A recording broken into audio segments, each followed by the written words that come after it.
turd. Really, the only place you can see it. You can't go to KB Toy and Hobby, you know. I've seen the Ninja Turtles. Do you get any turd I can play with? Usually it doesn't work. Herman's, you know. Got any turd I can throw around? It's not something that you hear. Lane Bryant, got any big turd? You got any big... Victoria, you got any silk turd? Silk turd? You don't go into the department store, excuse me, is the men's turd on this floor? You just, really not a problem when the, let me help you there, lady. Is that, They told me, I said I was going to wait, they said, go, it's going to get hot. it's going to get hot. That's fine. That's fine. You, drop and give me 20. Let's go. I don't want you talking anymore. You wusses should be drinking a man's beer. Drinking that Bud Light. Sorry, kids. It's just an ugly side of adulthood. I'm sorry you had to witness it, but let's talk about something. I think the kids. Cheetos. Favorite food. Cheetos, me too. I love the Cheetos. I find that Cheetos are great food because after you're done eating the Cheetos, there's no more Cheetos left in the bag. You can still rub your fingers together. Get that one last little Cheeto. The most dense Cheeto, I think it is. Definitely the most dense. And, wow. Did you folks enjoy yourselves? Because there's going to be some real comedians coming out there. I live down at the Ronald McDonald House. It was just my dying dream to come out and wing it in front of an animal-loving crowd, and soon it'll all be over. But thanks for being part of my miracle. Thank you very much. Thank you. Working hard up here. Folks, remember to tip your wait staff. Your bartenders are doing a great job for you tonight. That's you right there, and thought your portion of the show was over, but you keep coming back. So what else is new? Goldfish. Here. There's a good pet, the goldfish. I bought a goldfish, and turns out it was epileptic. It's kind of a weird thing. Funny thing was, as long as I left it in the tank, it was fine. Second you took it out to play fetch and go for a walk, Beecher said, not really a distraction at all. Just feel free to start tossing furniture around while the families are doing their show. That's great. Thank you. All that pet food back there gets you hopped up and excited. I know what it's like. Why is it they castrate a dog and they say he's fixed? And say he's broken. How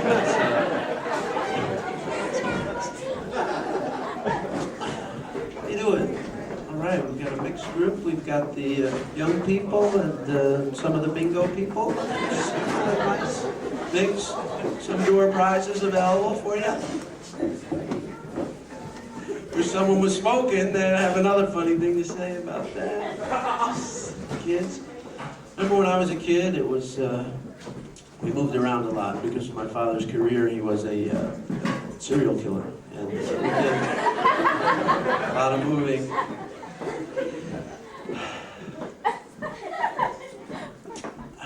His dad, my grandpa, great guy, he was lived out in a log cabin. Well, it wasn't a real log cabin, it was a Duraflame log cabin. He lived out, just burned down one time, it took like 2 days to put it out. That was scary. My uncle was a cop, is a cop. Not really, but he is. It's a conceptual part, kids. Pulled over a car for going through a red light, and the people in the car argued that they were halfway through the red light when he pulled them over. So he gave the ticket to the people in the back seat, and that's got out of that one. Won't be hearing that again. ASPCA benefit or not. You know, we did another special show last week. It was the X-rated show. How many people were at the X-rated show? Okay.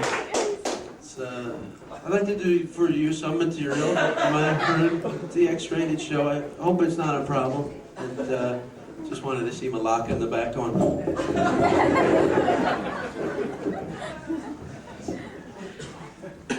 How many circumcised? Anyone circumcised?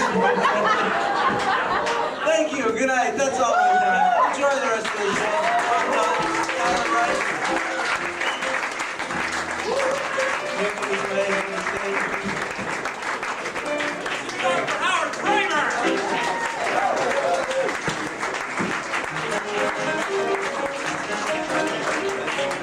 Okay, just a couple of reminders. We do have ice and cokes back there in the back in a couple of minutes. Hopefully we'll have more popcorn and stuff, so y'all can go back there and get all that sort of stuff. Or if you brought your own beer like this front table, you can just ice it. Okay, so this next guy that we have for you is a heck of a lot of fun. Oh, it's also a non-smoking building, so don't smoke in here. Okay, so let's see. This next guy is a lot of fun. You may know him as Little Johnny got hit in the head by a ceiling fan, or you may know him from the Velveeta Room. Ladies and gentlemen, Johnny Hardwick. Thank you. So I was reading the Austin Chronicle personals ads, no particular reason. And all the women seek men when they kind of say the same thing. They all say they want a handsome guy who's not conceited. So how are we supposed to answer that? Yeah, I'm a handsome guy, and I'm not conceited. Oh yes, very handsome. Yeah, no, not conceited at all. Radon gas is a big problem, huh?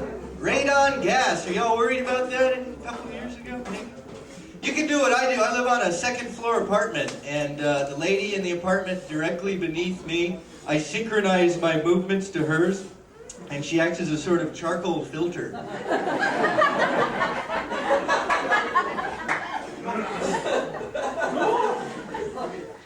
Have you seen these guys? I don't want to mention anyone in particular that wears shirts that look like Christmas gift wrapping. Cowboy shirts that look like Christmas gift wrapping. You get one of those things for Christmas. How do you know when you're done unwrapping it?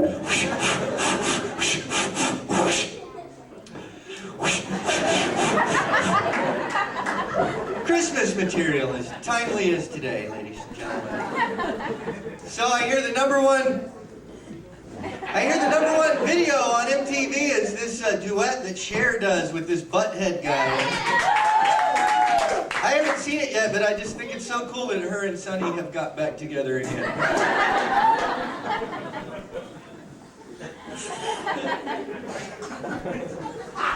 There's this Chinese place next door to me called Walking Gold, and I usually get normal fortune cookies. Like I got one 2 weeks ago. It said, "You will inherit untold riches." That's pretty cool. And then I got one today, this very day, ladies and gentlemen. It said, "Your car will remain trouble-free for the next 40,000 miles." I have an 83 Tercel with a cracked windshield. If it runs 40,000 miles trouble-free with no maintenance, I will spend the night with Lorena Bobbitt, and when they find it in the morning, they can chop it up and put it in their egg rolls. Those would be shrimp egg rolls, ladies and gentlemen. Self-deprecating groin humor. The double whammy, ladies and gentlemen. Anyone here circumcised? That one needs a little bit of work on me. Do you ever have a dream all night long? You dream that you're at work, and it takes forever, and you dream that you're at work all night long, and then you wake up, and you have to go to work. And then when you're at work, you fall asleep, and you dream that you're at home, partying and stuff. And then by the time you get off work, you're too tired to... Have you noticed whenever you order pizza now, you get free wacky bread? When you get it delivered to your house, no matter who you order it from, you get free wacky bread, free crazy bread, free twisty sticks, free pokey bread, free goofy, wacky, pokey, twisty garlic bread with all your pizza. I figured out what this is. It's the uneaten crusts of other people's pizza. There's a guy with scissors cutting the bite marks off. This'll teach those Republican bastards. Here, they're free! Woo! Celebrate, celebrate, dance to the music! Woo! I love this crazy bread from Little Caesars. It's got pepperoni tomato sauce. It's just like eating pizza. It is pizza!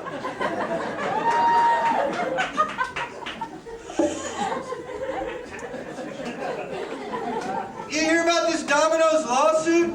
$79 million. One of the Domino's drivers ran into a guy and injured him, and they sued him for $79 million. The guy got $79 million. But a month ago, there was a guy that a Domino's drivers killed, and they gave his family $2.9 million. So I guess the message we're sending to Domino's drivers is, if you hit somebody, make sure they're dead. Oops, better back up on that one. He's still squirming.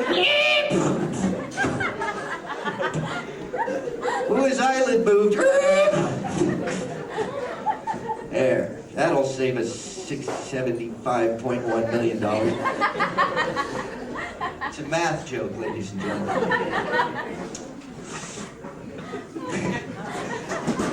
I was at a restaurant the other day here in beautiful Austin, and I just completed my meal, and the waiter come up, typical Austin waiter, he said, "Can I tempt you with some amaretto cheesecake?" Yeah, I don't want to eat it or anything, just bring it out here and hold it barely out of reach. Just tempt me with it, that's what I want. Cheesecake, cheesecake, oh.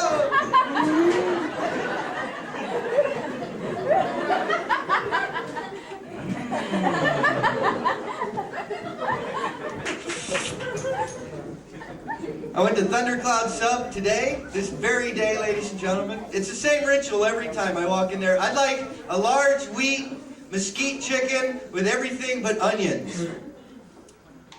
What kind of bread? Wheat, large, mesquite chicken, everything but onions. What size? Large, wheat, mesquite chicken, everything but onions. You want onions on that? So then I bring it home, I take the onions off of it, and it's the best tuna sandwich I ever had. Woo! One more, ladies and gentlemen. I was driving down 35, I saw down to San Antonio, there's a big billboard, it says, "Come to SeaWorld and see the whale that can fly. Come see the whale that can fly at SeaWorld." Well, I'm no ichthyologist, but I'm pretty sure whales can't fly, ladies and gentlemen. If whales could fly, they wouldn't be working at SeaWorld. They'd jump through the hoop and keep on going. Shamu! Shamu!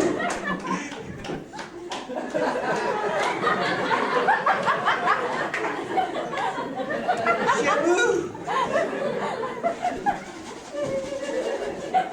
Come back, Shamu! When did the whales start believing this, man? They try to fly, they get halfway out over the bleachers, boom! There goes Miss Turtleberry's 7th grade ichthyology class. Whoop! There they go. Whoop! There they go. Whoop! There they go.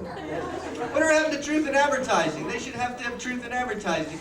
Come to SeaWorld in San Antonio from the frozen...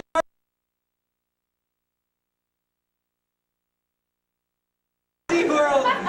Come see dolphins. They're smart as humans. Come see them catch a ball. Come on down to...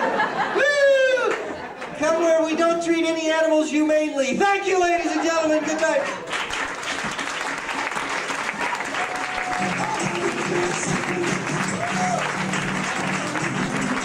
Come on, Hardwick, keep it going.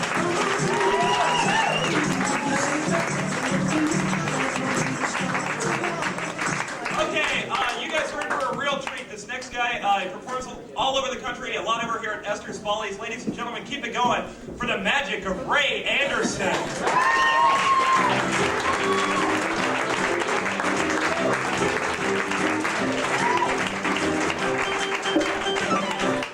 Hi, good to see you. Well, I'm going to do a little magic for you guys tonight. If you like the magic you're about to see, my name is Ray Anderson.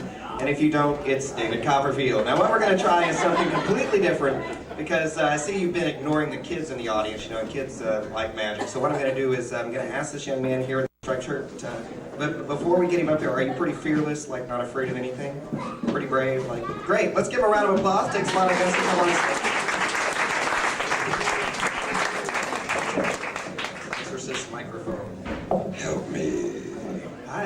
sure, come on up. It's only a 3-minute routine. Hi, how are you? Good to see you. Just on the right-hand side, if you don't mind, just run over that trap door in case you don't work out there. Got it right up here. What's your name, first of all? Brian, nice to meet you, Brian. And now you're saying you're pretty much fearless, not afraid of anything. Is that correct? Like snakes, spiders, anything like that? Perfect. That's just what I needed, Brian. Because what I want you to do is just... Oh, quick question, Brian. Are you married, first of all? No, not married. Well, Brian, what I need you to do is just look out into the audience, pick any one of these lovely young ladies you think you might like to marry, and we'll get started.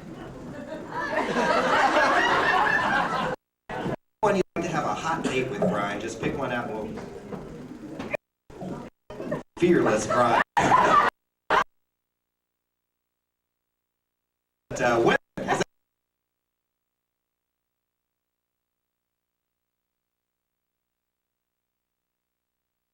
something you might find laying around the house, all right, Brian? Now, I've got an everyday object. I usually keep it at home next to my bed, but I put them in my wallet just in case. So what I'm going to do is pull it right out here, and as I begin to... can you hold on to that for a second, Brian? That's just they're balloons, man. Just balloons. A little PG-13 comedy with Brian. Hypnotic, though, aren't they? Brian, watch this. Cough. All right. Oh, Brian like that. Look at that back, Brian. I'm a magician, not Jesus. What I'd like you to do, just take that and hold on to it. I've got the other. We're going to do a little magic trick. Now, Brian, what we're going to do is we're going to begin to go ahead and... Don't stretch it, Brian. Don't flatter yourself. Come a little closer. I'm having a hard time. God knows that haircut's protection enough, isn't it, dude? Okay, here we go, Brian. We're going to go ahead and blow him up real quick. God knows where it's been, Brian. Just blow it up.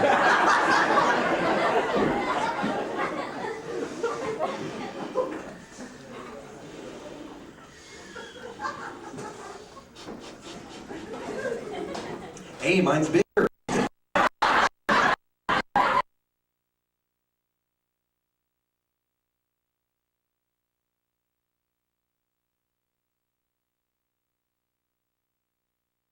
Fever action there. Whataburger today, too, all right. That's a little small. Feel like I know you better now. Now, Brian, what I'd like you to do, just come a little bit closer if you don't mind, kind of hold on to the two balloons there, face the audience. Brian, what we're going to try is something completely different.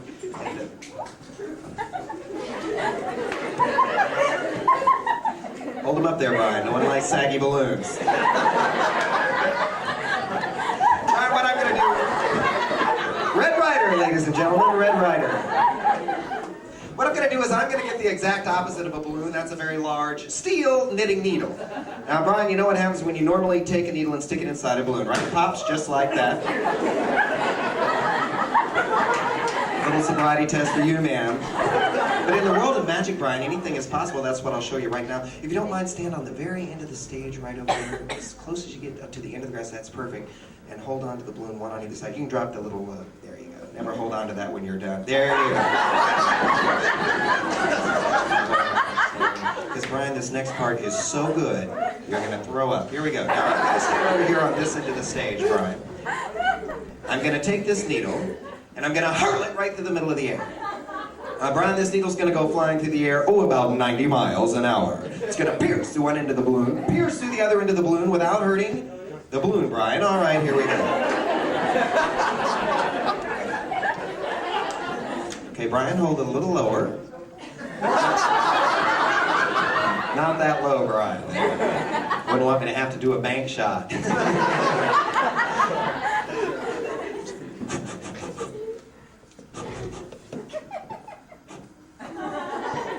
Brian. Fearless, Brian.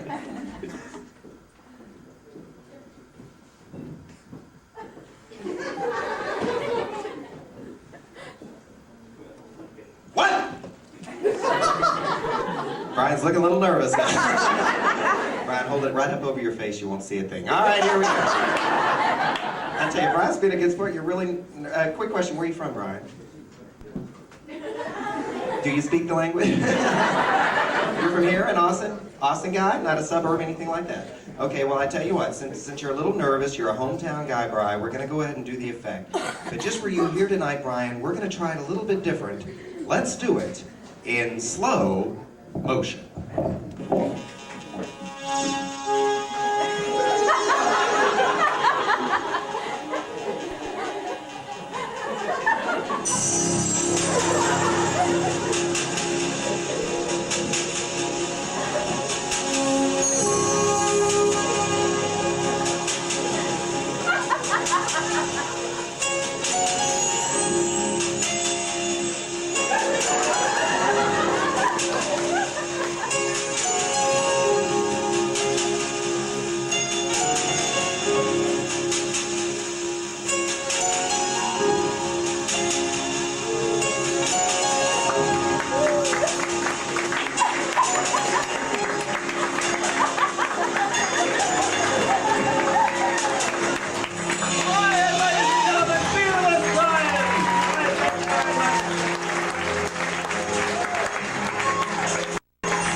Pizza. It's right back there in the back. Just go back and help yourself. Okay, this next guy, he's great. He's wonderful. Ladies and gentlemen, he's Chip, the Wonder Boy.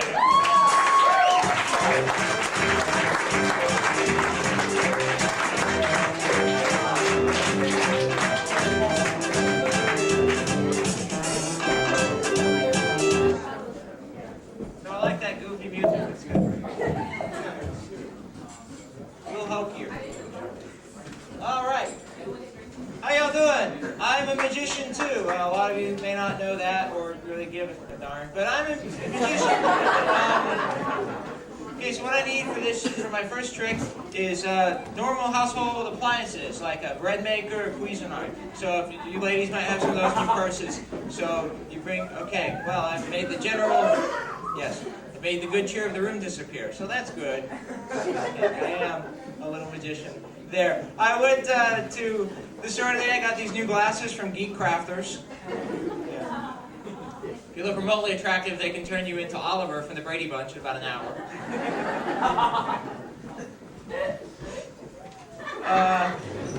But yeah, it's all right. I was voted most likely to receive a wedgie in high school. So things like that make me so special. You know, I don't get, you know, I'm not a stud, really. Yeah, I was watching Love Connection, though, the other night, and I was eating a frozen Totino's pizza and drinking some Diet Coke, and I'm thinking, God, what do they find all these losers to match up these women with? Good pizza. See, that's the scenario there. Great, beautiful. So, how are you doing? Great. You're right, that's not distracting. Sneaking up with beer. It's nice. Okay, so I don't understand women really. Last night at this bar, a lady asked me if I'd ever had sex on the beach. No, I masturbated in a sandbox once, but yeah, it's 3. But I don't get women. I think it's like the Village People said: women can't live with them, can't convincingly dress up like them. Thank you. Well, thank you for that encouragement. So warm. Nice warm things coming back in the room. So anyway, let's see, what else can I went home for Christmas. Amazing. I come from a smaller place, a much stupider place, a place called Pampa, Texas. Population 18,000. Salute. We're Pampons. Pampa's the only place in the world where hee-haw's on the Discovery Channel.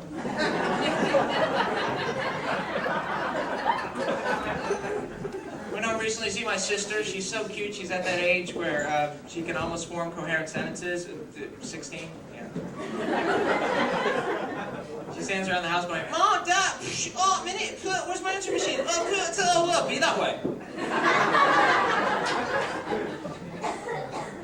My my dad can't control her. He tells her to shut the door because it's really cold outside. She's left the door open. And he goes, shut the door, you weren't born in a barn. And she fires back, Jesus was born in a barn and he turned out all right.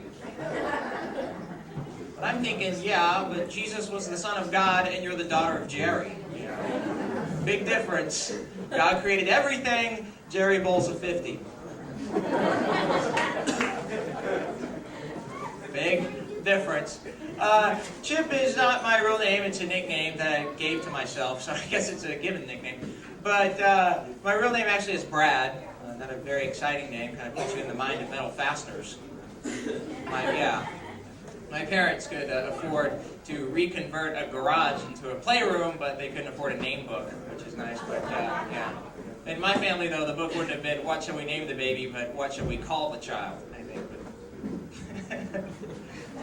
Yeah, you'll get it in a minute. That's just the setup, see. Not what shall we call the baby, what shall we call the child. See, there's more later. That's not... Okay. Anyway, so... Because basically my house was pretty much stuff like, hey, idiot boy! Hey, remember, idiot boy, put the shower curtain in the bathtub when you're taking a shower. Okay, freak? So there wasn't much of my name was heard around the house, is the premise there. Beautiful. So, went over to Grandma's. Grandma got me some great gifts for Christmas. She got me some underwear and some Brute. Actually, Jovan Musk. Now, Grandma's buying me underwear and cologne. That's something that Grandma's trying to tell me that Grandma shouldn't be trying to tell me, I think. I mean, if I got Grandma Depends, you know, the whole family would be in an uproar.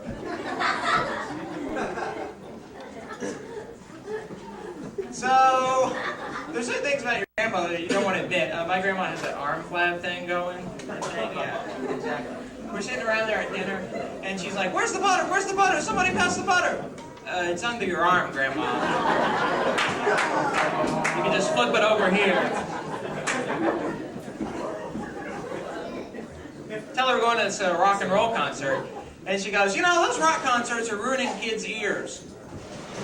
Has there ever been a concert in history louder than the volume control on Grandma's television set? What are the results of the autopsy, Quincy? I mean, you know, we may be losing our ears to the Beastie Boys, but she's losing hers to Matlock, so who wins there? No one, and definitely not you. So, let's go on, shall we? I figure they have all the kids' movies, and they have all the hip-hop, ghetto-type movies. It's only a matter of time before Dennis the Menace to Society. Yo, Wilson, I heard you've been calling Margaret a hoe. What's up with that? It's like I'm gonna have to get in my little red wagon and do a drive-by on your head. Buck, buck, buck, buck! So, it's not a very happy film there. Safe sex is getting out of hand. Oh boy, is it ever. It's, well, not literally, I guess, kids. Safe sex is staying in there. Yeah. Your sarcastic laughter really moves the evening along, man. Have a bitter day tomorrow. Anyway, so yeah, they're pawning this stuff up on off on kids now. I was watching a show yesterday called "It's a Condom, Charlie Brown." Yeah, actually, my favorite part was when the teachers made love. It was just pretty much wah wah wah wah wah. Thank you. All right, there's a problem in our country today. Besides me, there's a lot of white rappers out there who lack any kind of lyrical ideas. There are a lot of white kids that want to rap, but they have no lyrics. So I will present to you now a white rapper with no lyrical ideas.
Keep it going for Chip, the Wonder Boy.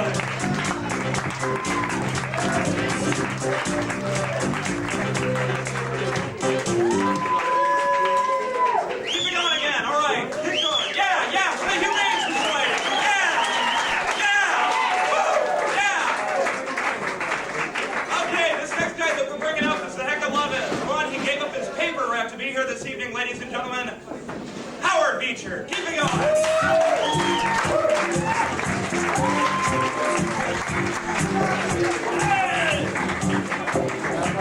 Hey guys, what's up? Hello, hello.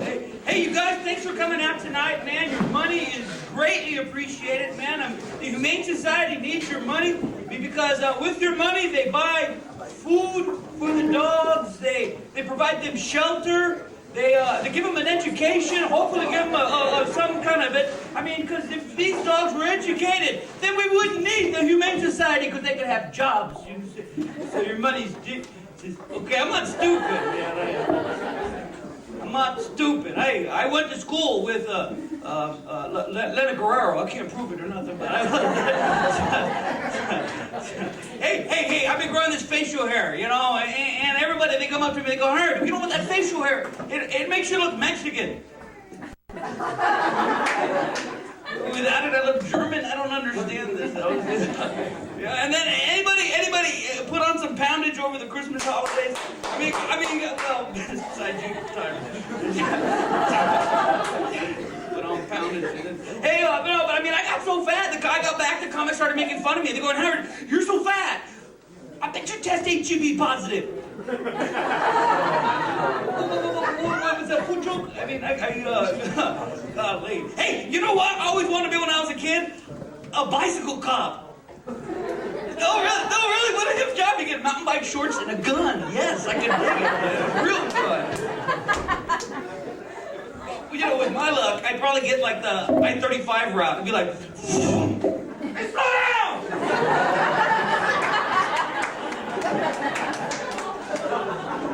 Serious!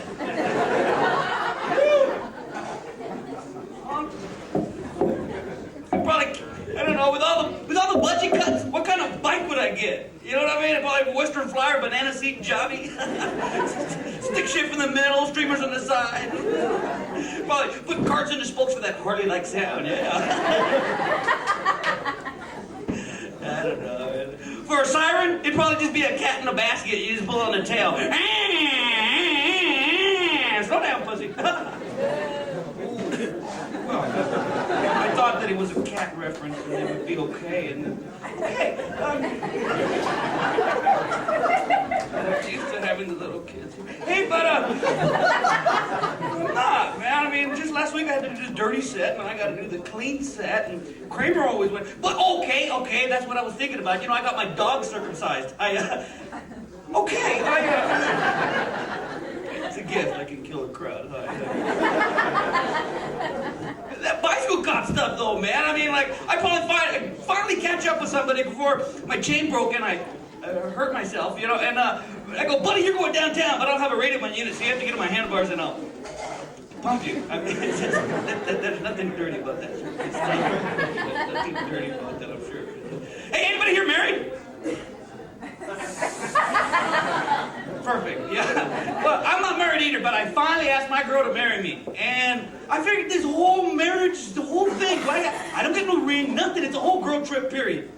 It is, it's a girl trip. I mean, she gets like a $10,000 dress she can keep for the rest of her life. For me, I get something from Genghis, I have that back in 24 hours. You tell me, where is it? You ever notice a fiance in finance? Real simply spelled. I mean, you notice that, man. I mean, and I know how it is with the ring. Ooh, look at my ring. Yeah, your weight, that ring's so heavy. It's like, oh, yeah, well, I had to support it. But when I can afford it's like helium, lighter than air. Whoa, it's getting away. Who made up this 2 months, 3 months now here of your pay for the ring? Was it you guy? I guarantee you it was no guy. Fills up the guys and be like, half day, love you. Yeah, I don't know, man. Everybody keeps on asking me, when are you going to marry her? When's the day? When are you going to marry her? When's the day? I just gave her a ring to shut her up. She's much nicer than I'm serious, no. You just shut up. Hush down, sir. ferocious. You know. My hands are tied. Okay. Hey, let me think. What I got that's really lame and clean? Okay, hold on. No, really, no. I could probably kill if I was allowed to do my nasty stuff. But no, you know me. Anybody here like Star Trek? Yeah. Who hates Star Trek? Woo! Hold this one back. But anyway, and that Spanish for masculine one. Hey, and no, but anybody hate people who hate Star Trek?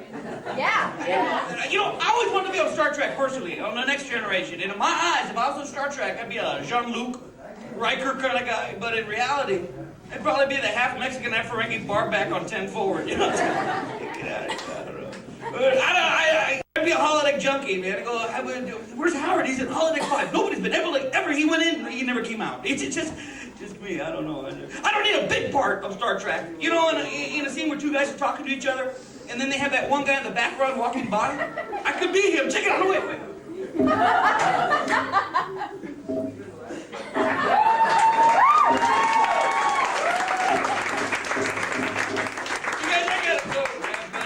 One last thing, though. I don't know, I'm 33, and I have G.I. Joes. You got some kids here. You guys got the G.I. Joes? Not the little, the big ones. The ones that used to beat up kid and date Barbie, you know. They got the new ones. I've been collecting them. They're worth money now. And I got the brand new talking G.I. Joe. You pull on the string, nothing happens. It's a don't ask, don't tell Joe. G.I. Joto, I don't know.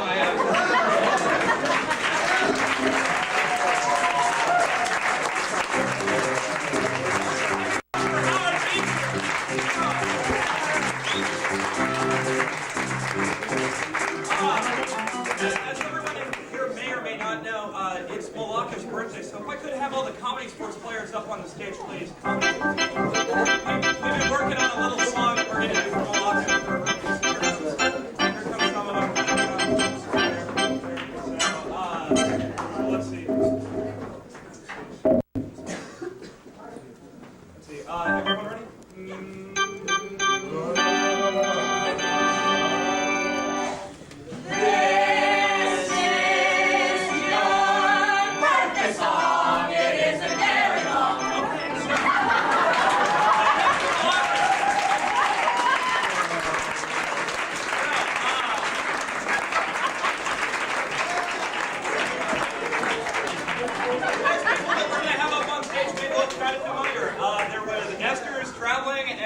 Let's bring up Hester and Milaka for the 12 days after Christmas.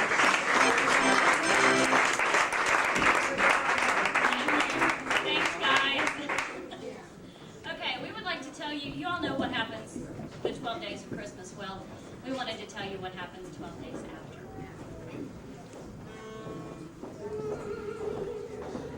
The first day after Christmas, my true love and I had a fight. And so I chopped the pear tree down and burned it just for spite. Then with a single cartridge, I shot that blasted partridge. My true love, my true love, my true love gave to me. The second day after Christmas, I pulled on the old rubber gloves and very gently wrung the necks of both the turtle doves. My true love, my true love, my true love gave to me. The third day after Christmas, my mother caught a croup. I had to use the 3 French hens to make some chicken soup. The 4 calling birds were a big mistake, for their language was obscene. The 5 gold rings were completely fake, and he turned my fingers green. The 6th day after Christmas, the 6 lame geese wouldn't lay. I gave the whole darn gaggle to the ASPCA. On the 7th day, what a mess I found. All 7 of the swimming swans had drowned. My true love, my true love gave to me. The 8th day after Christmas,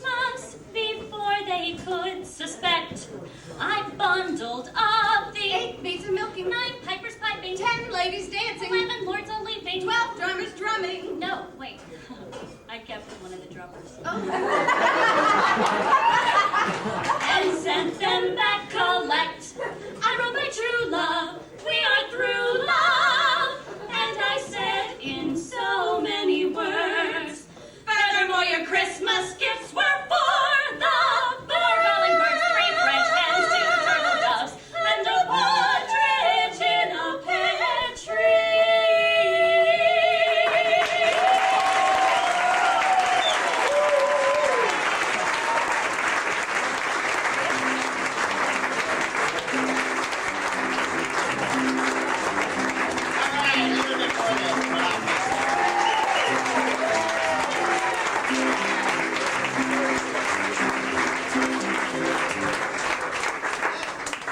Hello, my name is Les McGehee, and I'm one of the ComedySportz people also. Take a moment here to pause and welcome you once again, and thank you for helping us support the Humane Society of Austin, Travis County. Right now, by applause, how many people have a pet that came from the Humane Society? All right, if you love your pet, applaud again, right? Let's hear it.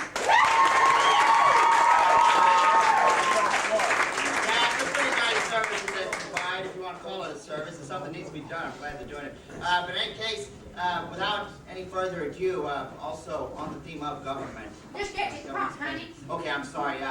Please welcome the watchdog of government, H. Ross Perot.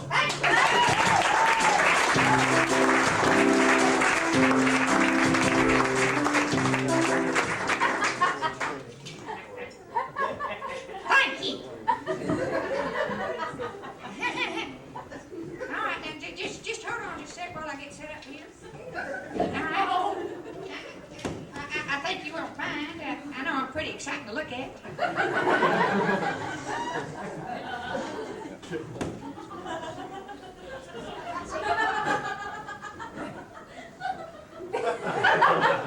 Darling. I'm excited to be up here too. I'm excited to see myself up here too. All right? But let's just see if we can just settle on down, all right? I know I've got the magnitude of Burt Reynolds. All right? Just see if you can settle on down. All right? Now, hold on. Because I tell you what, art takes time.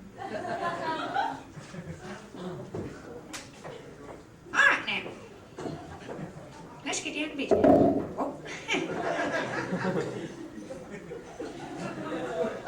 Thank you. All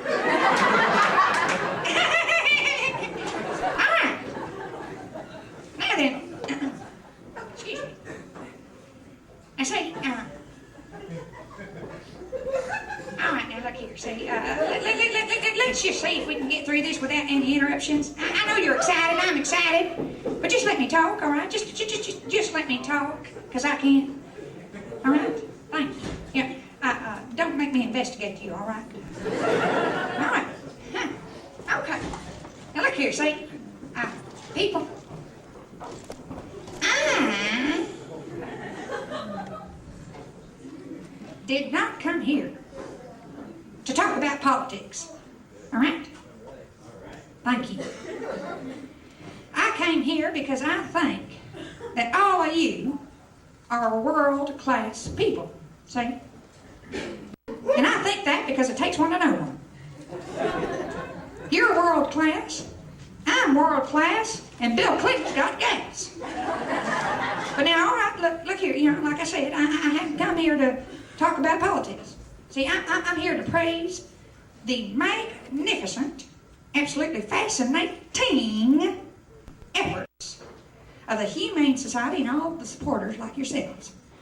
Thank you. That's right.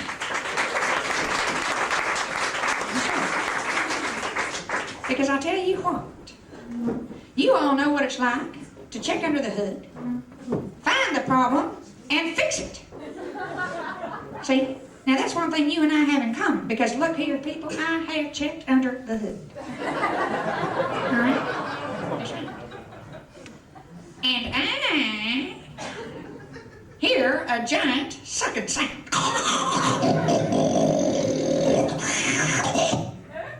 See? And I believe believe it's coming from the high pollen out in the air. See? Old Bill here has got a case of gridlock of the sinuses. See now, Bill, just let me give you a little advice here, all right, bud? What you need to do is clear up your passages so you can breathe a little easier. So what you've got to do here, see, you have got to soak yourself in a hot bath, and presto, you've got chicken soup. Get it? Chicken soup. Then you need to have yourself a little hot toddy, take a couple of stress tabs, and call me in the morning. All right, Bill? Okie doke. Take care. See you later. And that is just goes to show you that I am humane. You're humane, I'm humane. You're world class, I'm world class. See, you and I, we are a lot alike. Now, you may not be as good looking as I am, except for you, sir. But there are a lot of things in common between you and I. You and I, we all love animals. All right? And matter of fact, I went down to the Humane Society and I got myself a little watchdog. Now, I could have gone off somewhere and spent a lot of money on a champion breed. But just like you, I know that the most loyal and loving animals come from the Humane Society. And as a matter of fact, I brought my little old critter here just to show you how loving and wonderful and loyal he is. His name is Pepe Perot. Now, some of you may not know that Perot is Spanish for dog. That's right. That's right. And that's right. People, I have got myself a little chihuahua. Cute little chihuahua. And, just hold on just a second. I'm going to get him out and just gladly show him to each and every one of you. I think he's just cute. Hold on. Now, he's very excited. Hold on just a second. I just got to talk to him for just a little while.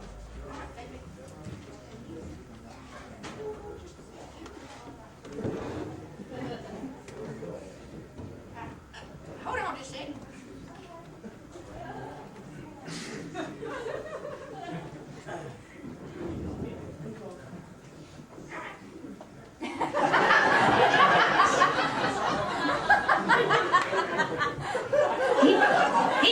He's a little nervous, but he's cute. All right, Pepe. Pepe, say hello to everybody. Hello. You're a cute little old thing. Yes, that's right. And you know, it's true, and I think, Pepe, you're going to agree with me, that owners and pets often share a lot of the same qualities. Oh, Pepe here, he's cute. I'm cute. Oh, Pepe here knows how to pick up a bad smell and capitalize on it. So do I. Oh, Pepe here knows exactly what's on your mind, see? Because he can hear every thought that you're thinking, and so can I. See?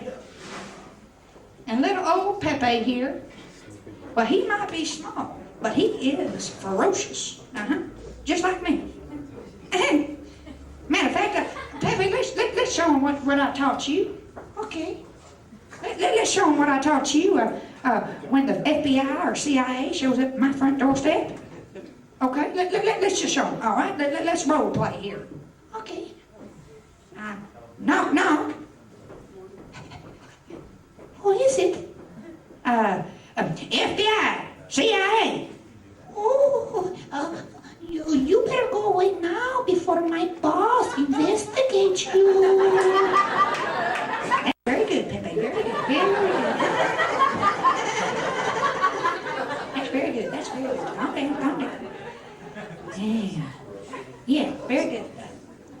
And if he doesn't find anything, he will make something up. All right, Pepe, that's very good. That's very good. They are so loyal, and I tell you, they learn. They really learn. Yes, they do. Because my boss is very paranoid. Okay, Pepe, all right. Now see, that is one quality. He just runs at the mouth. He runs at the mouth, and that is one quality that he and I don't share. And I'm going to prove it to you because in closing, all I want to say, hold on, Pepe. All I want to say is that if we can all live by the example that the Humane Society sets for us, by using the good resources that we already have, as opposed to being wasteful, well, heck, the world would be a better place to live. Am I right, Pepe? Am I right? Pepe, am I right? Pepe will not answer unless he can have nachos for dinner tonight. All right, Pepe, you can have nachos for dinner tonight. Now, am I right? Yes, the clown to my left is correct. Thank you very much. Thank you, Pepe. God bless everybody. Thank you very much.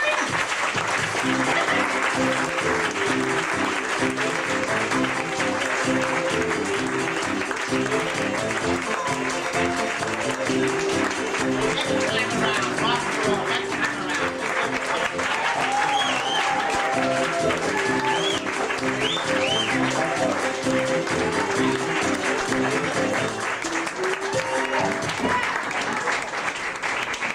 All right, our own indigenous St. Pro, otherwise known as Cindy Woods from Hester's Folly. Thank you very much, Cindy.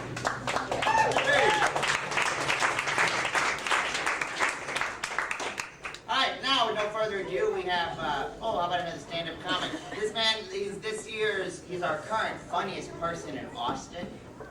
He also tours all over the country, and we got him here because he thought we were going to pay him. But in any case, please warm it up for Russell Hebert.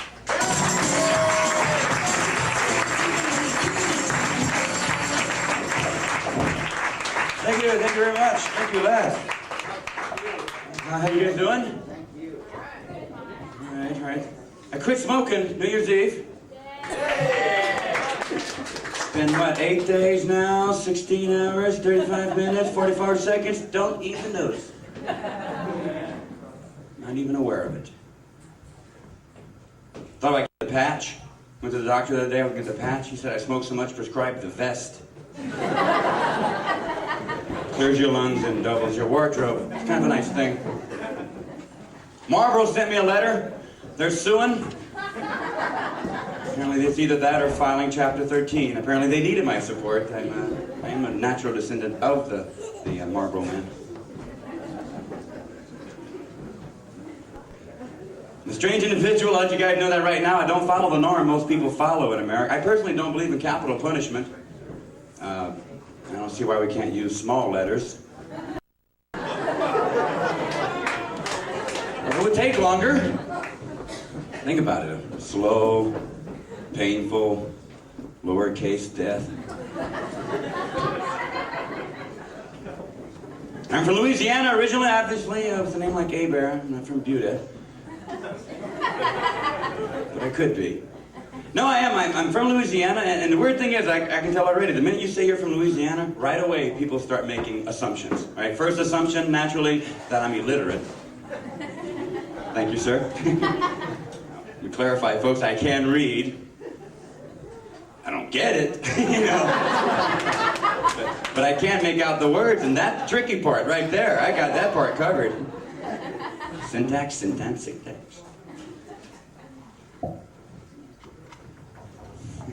I don't have any animal jokes, sorry.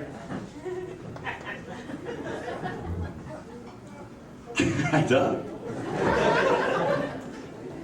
I watch TV. I'm kind of politically inclined. I kind of like to watch politics. I don't know if everybody's burnt out on politics these days, but I like to watch Congress. You know, you can turn on C-SPAN and actually see Congress working for us in that great big empty room. You ever turn it on? Every time I turn it on, it's always quorum call, quorum call. I finally figured it out. Quorum call means happy hour. Oh, 5 o'clock, Teddy's gone. I was listening the other day, I actually heard Congress refer to each other as the Honorable. Congress. Honorable. Folks, you can't make up shit that funny. Let's be honest right there.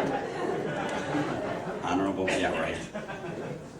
Well, a very mild attempt at honesty, and I thought about it. You know, I say to myself, if they really want to be honest with Americans, I say Congress should be honest, starting off with the way they're addressing each other. See, I say we drop the honorable title, now turn on C-SPAN, we'll see the real truth. We'll see... The chair recognizes the self-righteous bastard from North Carolina.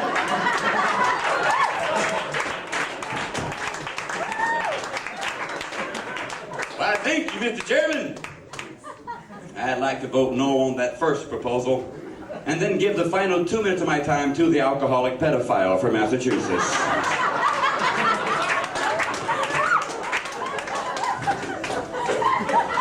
Macho man. I watch our foreign policy, you know, especially out in the Persian Gulf, that whole area of the world. Amazing thing right there, folks. For years, that region has had America hooked on something. Oil. I'm here to tell you tonight, we finally have them hooked on something. Cable network programming. CNN hooked them. So I say we trade them. Cable for oil. Hell, we'll send them Nick at Night next. With alterations, though. I mean, considering the market, we'll have to send them shows like Allah Knows Best. Make Room for Hassan. My Three Scuds. My favorite one about this talking camel, Mr. Ahmed. Well, Muhammad. Kurds, the Kurds, of course, of course.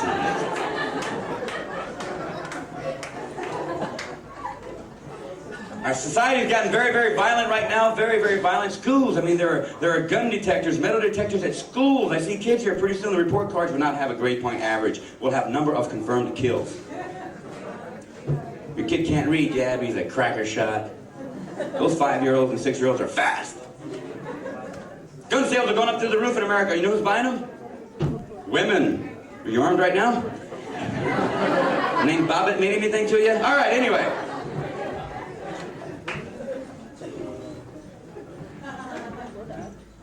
Good anymore. One word can just turn you.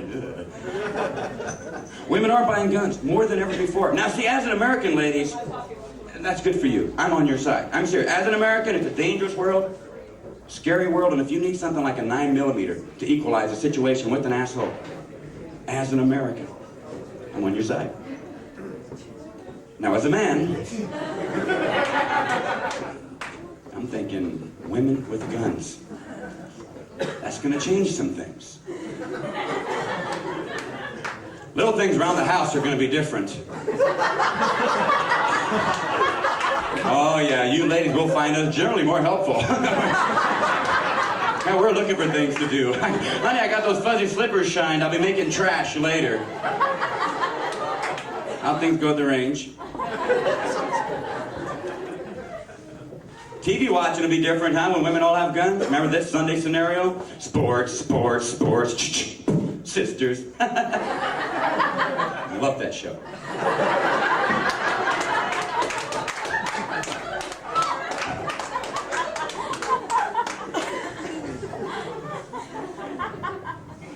Relationships are strange, man. These are the 90s, too. Don't break up, boy. If you're married, stay married.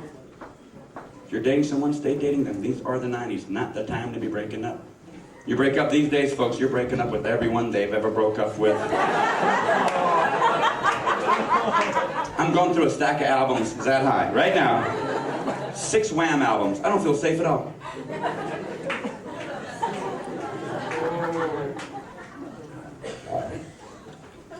I'm divorced, hence the smile. And, that's for my benefit, sorry. And I did my own benefit show, me walking out the damn door. Adios, all right.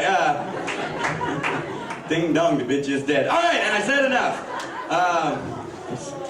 Just opening up to you people in many, many ways right now. It's scary. I'm not even wearing underwear. Okay, and my point was, my ex-wife, she was a nightmare. I'll be honest with you kids. She was... Okay, I dreamt her up. Look at the way you're looking at me. No, she wasn't. We know her. She was, man. She was suffering from MPD. You guys familiar with that? Multiple personality disorder? Oh, yeah. I'd come home, they'd all be in the doorway.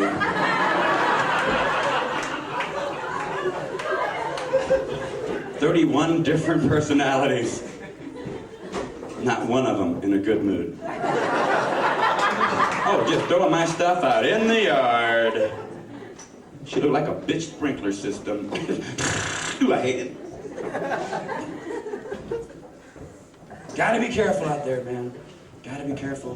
Gotta be careful. I love my job. I do. Sorry if you guys have real lives. This is it. This is what I do. This is my job. Really? I mean, people pay me. Not tonight, but they pay me. I don't work for sodas. All right, well, never mind. All right, anyway. I remember there were kids in the room. Okay. Love my job, too. I have had some strange. I think by far the weirdest job, I actually was a professional driver for a while. Okay, an afternoon. Didn't work out. I mean, I thought I was doing fine, too. Doing my job. Driving the speed limit. And then it happened. That song came on the radio by Heart. Barracuda. Remember that? Kick-ass rock and roll song. Oh, you start off doing 55. Till that sucker kicks in. And you got 4 speakers going. Dum da dum da dum da dum da dum da dum da dum dum dum dum. Ba ba da 75. Bum ba dum ba dum ba dum ba dum ba dum ba dum dum dum dum. Ba ba da 95. Woo! Bum ba dum ba dum ba dum ba dum ba dum ba dum bum bum ba. Ba ba da. There's a cop.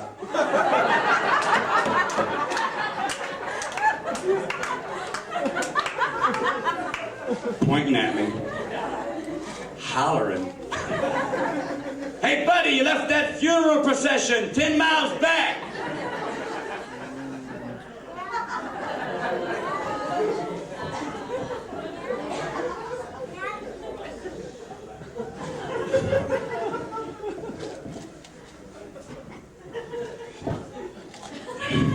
Well, I followed the trail of flowers back to them. They're all gathered around this pile of splintered wood and brass handles. Pissed at me. They're all looking at me like I killed the guy. Hell, they're the ones who ran over him. You know, that's all my time. Thank you guys very much. Thanks for being here to help the cause.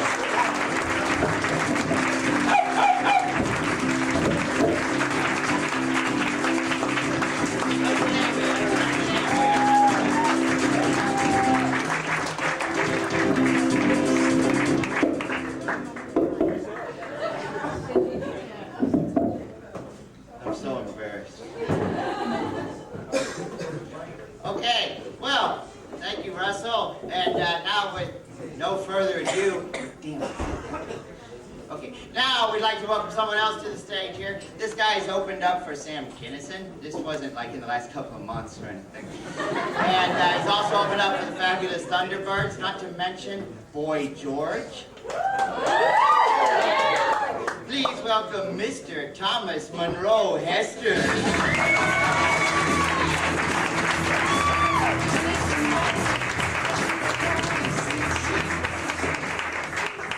So you doing well? Good? Everybody happy?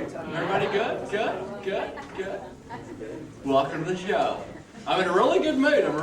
I made a couple mistakes today. I accidentally offered a Pez to a tracheotomy patient. I'm sorry about that.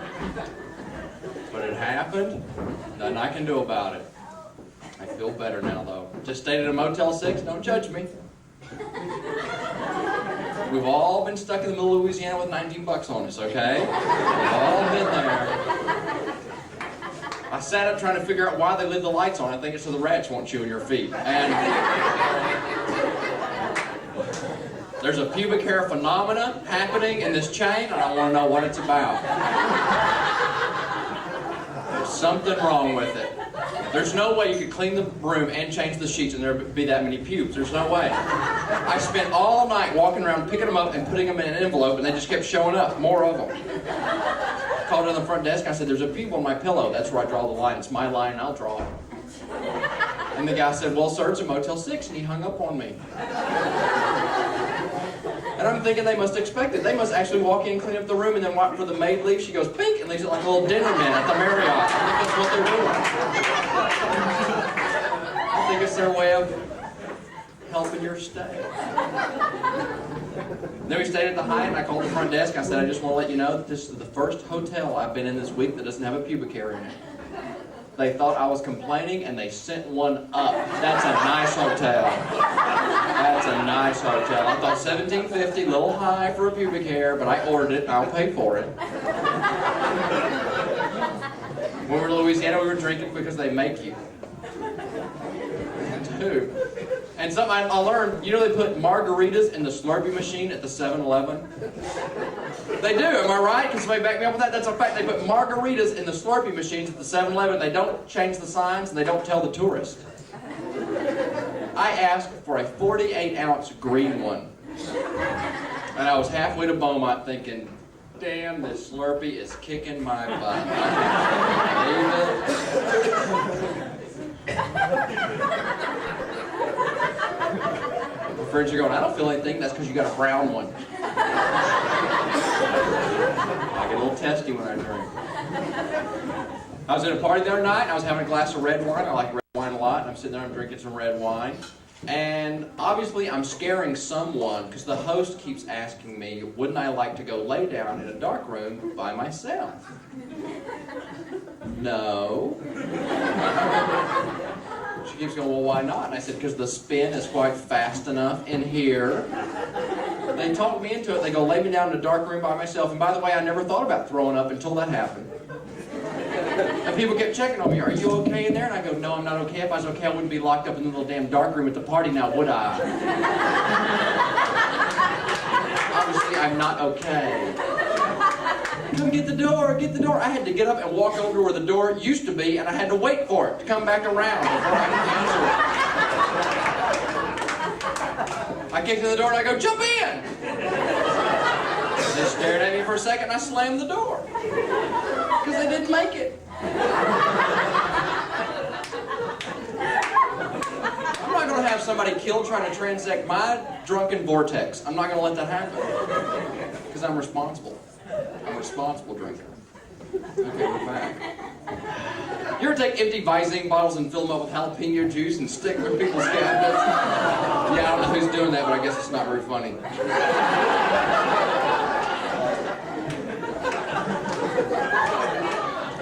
Did you ever go to McDonald's, pay for your food at that first window, and then the second window, when they step away, pull out a line? Because it messes up every order for the rest of the day at McDonald's. They have no idea where an extra Happy Meal came from. They have no idea. You go to Jack in the Box, tell them what you did, you get a free sandwich. You can't eat it, but you get it. So, I know, the food's safe. And I think the last funeral was Wednesday? Okay.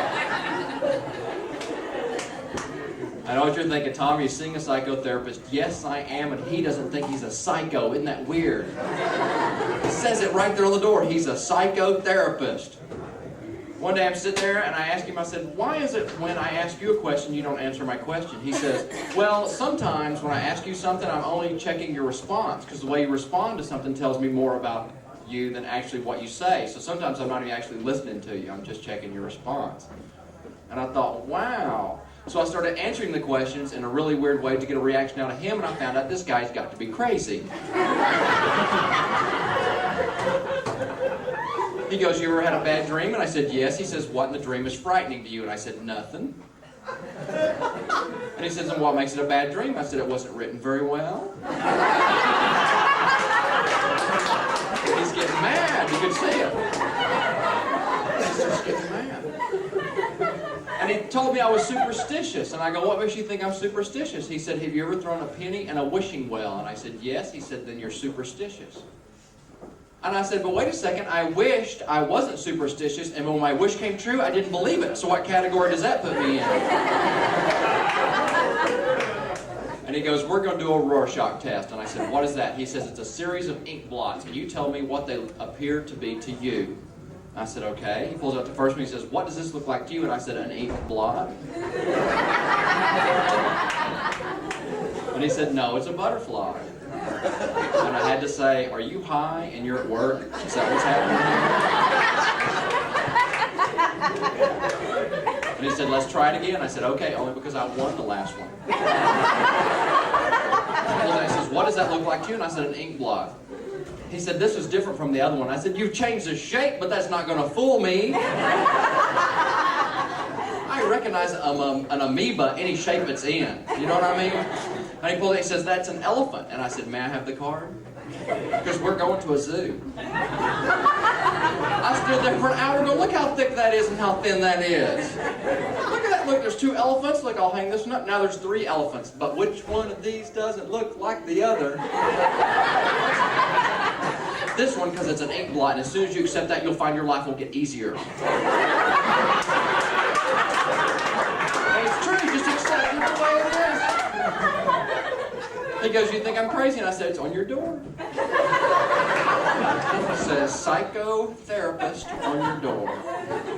He said, you're chopping up the words to say psychotherapist. And I said, no, I'm putting the words together to say psychotherapist. If I chopped them up, it would say psycho the rapist, but I didn't think you were going to get it.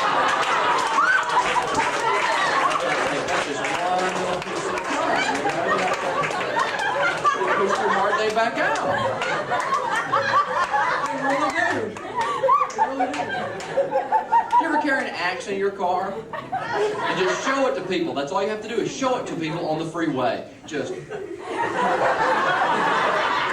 it in the back seat and follow around for a couple hours.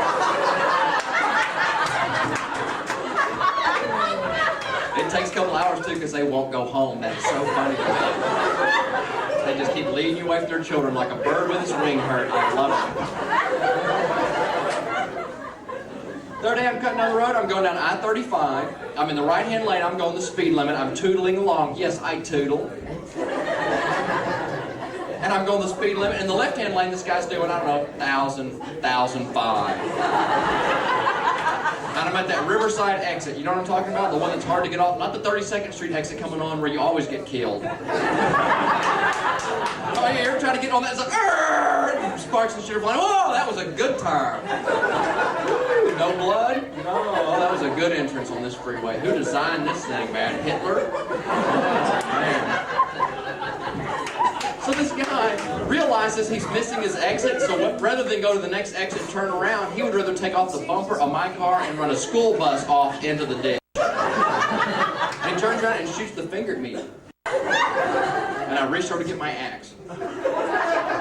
And sometimes I space out and I realized I'm in a rental car. And they never give you what you need. I had a pen and a pad, but I was threatening him with it. He looked at me for a second like I do too, dot my eyes. And then it hit me. I wrote down a license plate number, a description of his car, and what the guy looked like. And I filled out a hit-and-run accident report. And I got his home phone number and address, and I waited till 3 o'clock in the morning, and I called the guy up. I go, hi, how you doing? I'm at work, what are you doing? Oh, you're sleeping. Yeah, it's pretty late, yeah. I don't know, 3:30, something like that, I don't know. Yeah.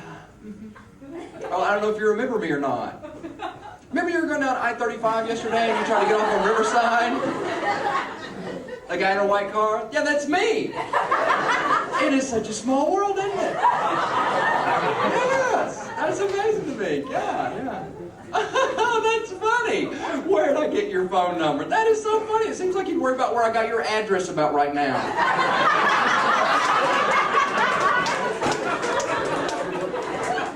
Because in 10 minutes I get off work from a cab company that barely makes me enough money to pay off my last victim. The judge makes me work here, and I'd be in jail right now, but there's not any, what do they call it, room. So your name's been ripping through my head like a freight train with the brakes cut.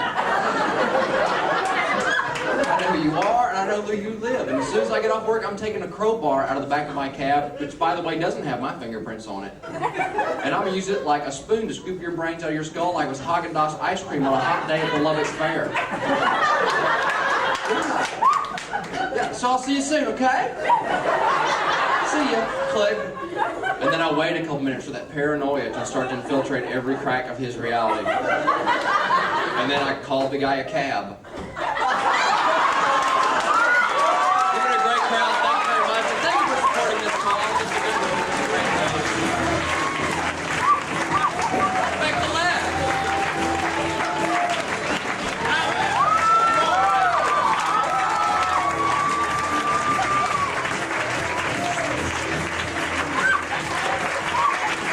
Oh, you're not tired yet. That's promise to go, Hester. Hi, thank you, Thomas. Okay, now the next person up for you tonight is going to be a lady. She played last night up in beautiful Belton, Texas. And she's next week, the last stop in Houston. Please welcome Nancy Reed.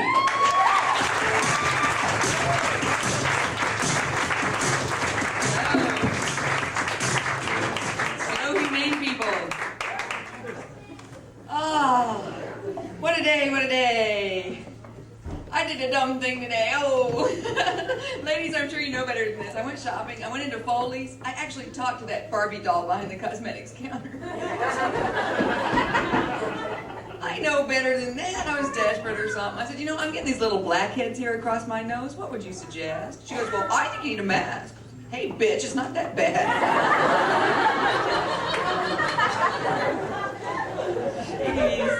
Then on the way out of the mall, I catch a glimpse of myself in one of those plate glass windows, look up and go, Mom! Oh, shit.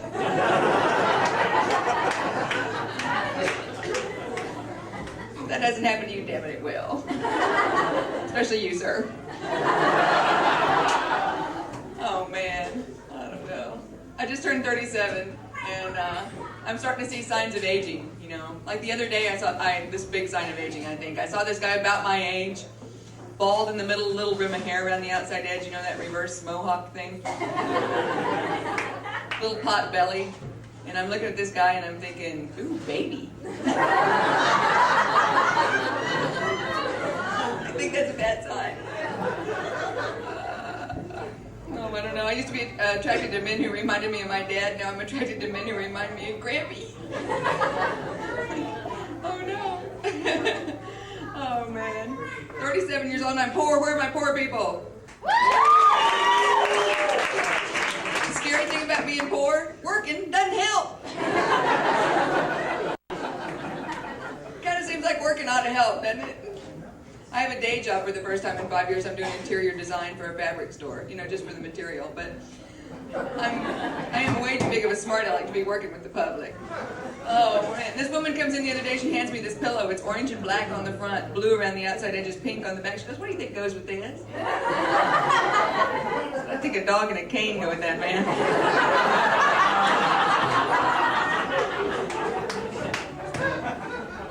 They sent me out to the state school to measure for draperies the other day, and I didn't, you know, they wanted to meet the fire codes, but I wasn't sure what was appropriate at the state school. What was politically correct? Do I call this stuff flame retardant?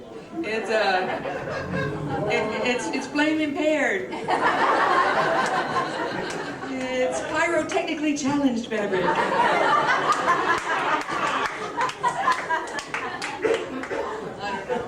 I need to work, though. I need a new car desperately. Well, I don't know. I've been shopping for cars. I looked at new cars. 6 years of payments. All right, I'll be 43. I'll be paying off this Yugo. So I'm looking at used cars. What a horrible thing to have to do. Do y'all trust used car salesmen? No. I think anybody who trusts used car salesmen probably thinks Crown Furniture's going out of business. And they see me coming, a woman by myself. What kind of car are you interested in, ma'am? Blue? Show me all the blue ones. The only thing I understand less than cars is men, which is probably when I don't have a man to help me find a car. Yeah, like I think a penis is a divining rod for a good car or something. Oh, let me see now, honey. Oh, this one right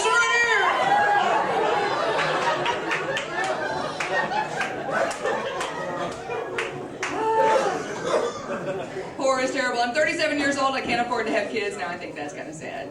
Because I've got 2 of them. They have these ridiculous child labor laws in this country. Kids aren't even allowed to sell blood.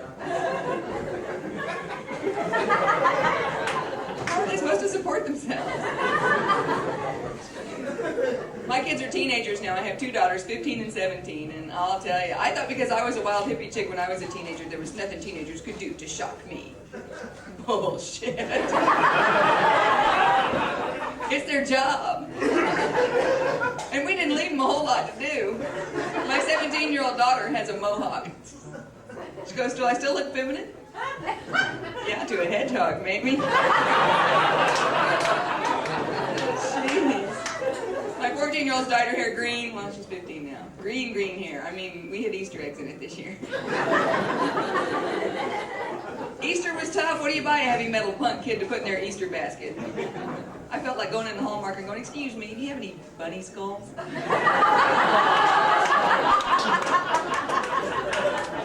only way to punish them anymore is to take away their black clothes. Color! Latest thing, they want to pierce their noses. You think I should let them? Yeah, your nose is pierced.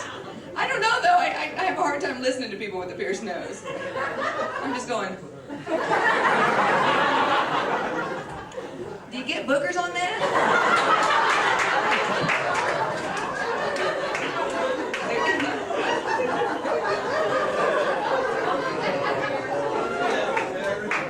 I've always wanted to know. Thank you for clearing that up for me.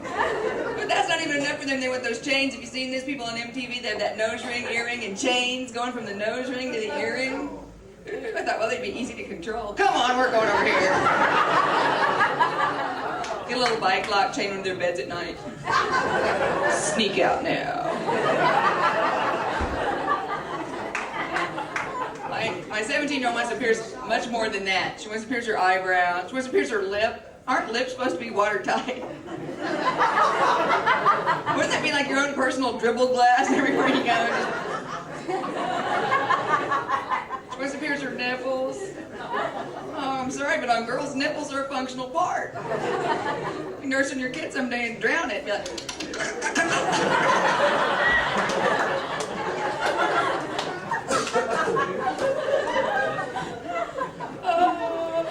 it's so hard to know what to tell kids. My parents gave me stupid explanations for things when I was a kid. That whole 50s attitude, don't tell them the truth, make up something. I saw cows mating in the fields, which I saw a lot. I lived in Kansas. I asked my mom what they were doing. She said, oh, they're playing leapfrog. Well, they're not very good at it.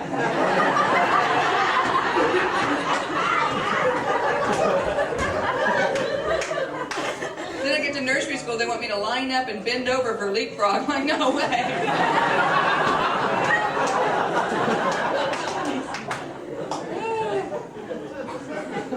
I shouldn't lump my parents together as far as making stuff up. My dad's not like that at all. My dad's an engineer, Mr. Reality. You can't knock on it, it's not real. You can't measure it, it's not there. No offense, sir. And, oh no, I'm just guessing. So, oh, they're comforting him. Oh, it's okay.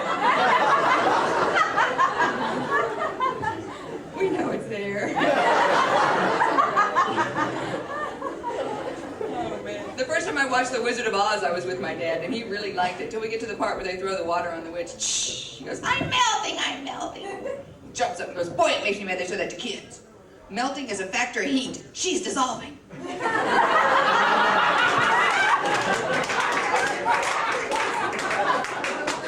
It scared me so badly because he didn't say anything about the bat monkeys. It must be real. One thing I find hard to believe in The Wizard of Oz is because I'm from Kansas. If I was up there in Oz sporting a pair of those ruby slippers, I'd be knocking those babies together going, there's no place like Hawaii. Not that Kansas is that bad. Now, at least we live in America. My gosh, my dad went to Saudi Arabia last year on some kind of engineering thing. He was telling me in the part of Saudi Arabia he was in this day and age, the women go around completely wrapped up so all you can see is one eye. Not both eyes like those other sluts.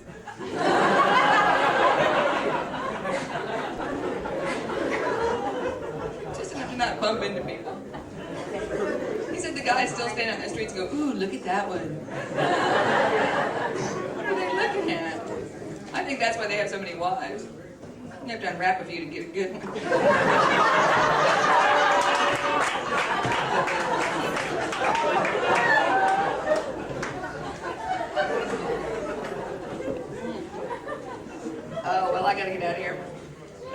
here. It is. I was talking earlier about being poor, but this is nothing compared to how poor I was when I first started doing comedy. I had 1 month I was so poor. I had 2 gigs canceled in the same month. I actually had to go get food stamps. Ooh, I can feel the judgment, and that's okay. I felt the same way, I did. And then I thought about it, and I thought, you know, I paid a shitload of taxes my whole life. I want a sandwich. So, it's actually pretty cool. I didn't know about this at all, but it's so cool if you're born in this country and you can prove you're poor, which is real easy if you're poor. You know, call my house, beep, beep, beep. They give you these little things like money, and you can take them to the store, and you can get whatever you want. You know, as long as it's food. You can't get toilet paper. You can get a steak and wipe your butt with it.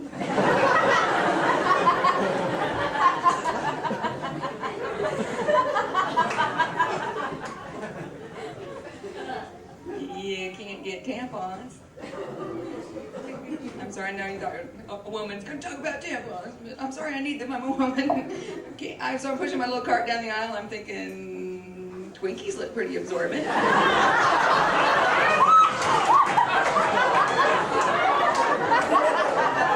Oh, hey, if I keep one person from eating Twinkies, I'm doing some good in this world. Thank you, that's my fault.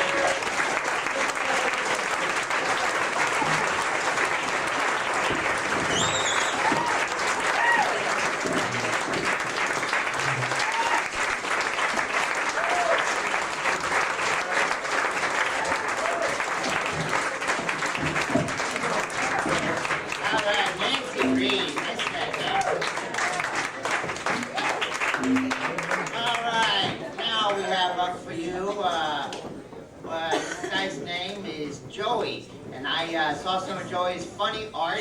You see some of his funny art on our walls over here, along with some of Carry On's art, but Joey's is the weirder stuff. And I also saw some of his art today going through the checkout counter at Whole Foods. What a funny surprise. You see him everywhere. Please welcome Joey Waldon.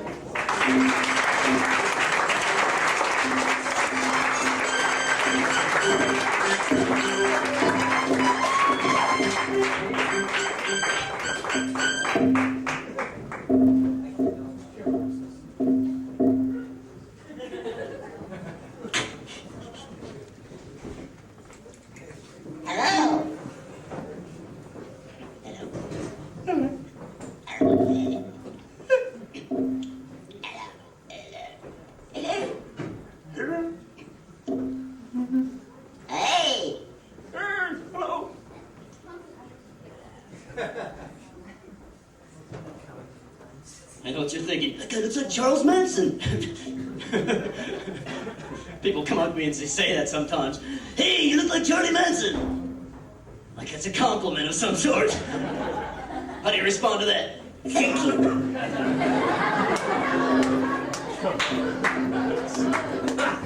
I want to be a family man. You know what? Not like I go to the bar with a photograph of Charlie Manson and go, yeah, maybe you look like that guy. You know? Oh, it's skip the swastika. It's like a bad career move, you know, swastika on the forehead. Ooh. What's he thinking, you know, 40 years later when he's out on parole, working at a Burger King as a fry cook still, you know, let me work the front counter. Yeah, right, sure, Charlie, yeah, sure, you gotta, you know what I'm saying, a swastika on your forehead. Hey, tell him it's a nutty pinwheel. Yeah, right, Charlie, they'll buy the nutty pinwheel theory. Hey, a nutty pinwheel right there. Finally give him his big break one day, they let him work the front counter. Hey, welcome to Burger King. Home of the Whopper. It's a Whopper. It's a big thing is a Whopper. Burger King. Burger King. Home of the Whopper. Whopper lives here. This is where your mail to the Whopper. This is home. This is bathroom. This is fries thing. Home of the Whopper. No, you can't talk to him. This is where he lives. It's the home of the Whopper. May I take your order, please? Yeah, I'd like, I think I'll have me one of them single meat Whoppers. Single meat Whopper. You sure about that? That's just one meat. The single is single meat, one meat. Yeah, single meat. Single meat Whopper. Get the double meat. Double meat, 2 meats. Get the double meat. Apple pie. So, all right. Charlie Manson at Burger King. People telling me I look like Manson. Oh. Why, of course I'm not like Charlie Manson. Charlie Manson's completely crazy.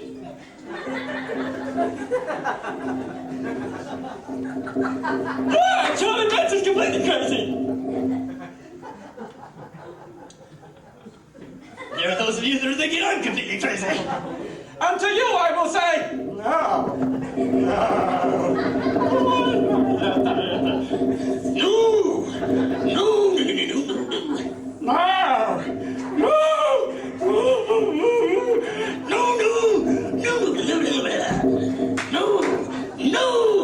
No, I'm not completely crazy. I'm just crazy right in here.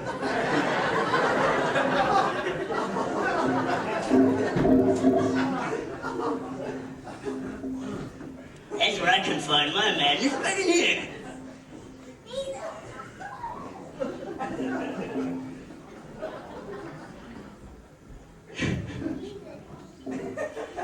Well, I feel really good today. I took a nice long bath.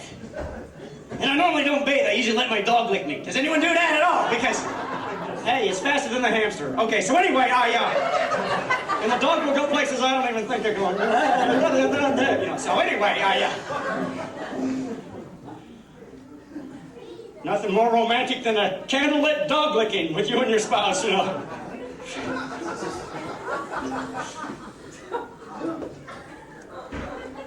My dog's name's Freckles, and I call her that because she wouldn't respond to the first name I gave her. Melanoma! Melanoma! Denial's not the cure, girl, but all right, come on, Freckles, you know. German Shepherd. Kind of a weird bark. Hi-ya! Hi-ya! You know, hi-ya! Well, not completely German, full-blooded German Shepherd, half pointer, you know. Every time she sees a Jew, you know, kind of a, you know.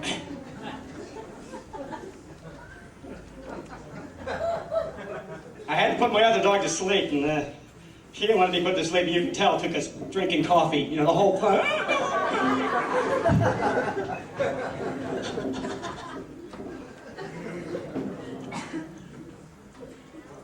It's a good dog. I took her on a cross-country trip in the car. I didn't want her barking or anything, you know, so I gave her Valium. Keep her quiet, you know, so she wouldn't bark. I gave her human portion. I didn't know you couldn't give a dog a whole human-sized Valium, you know. She didn't bark, you know, at all. A couple times she said, dude! Yeah! Yeah! Even grew a thumb. Dude!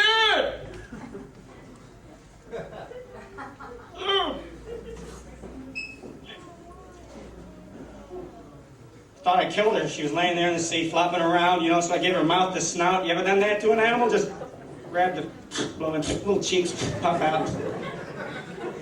And I don't know if you knew this or not, if you blow hard enough, musical notes will come out their butt. I don't know if I didn't tell you that yet. I played a little dog in a high school band. I played the baritone Shih Tzu. So anyway,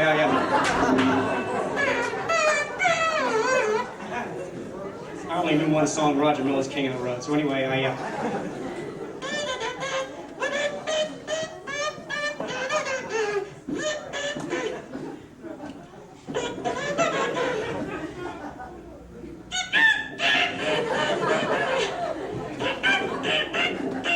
it's a male dog. So anyway,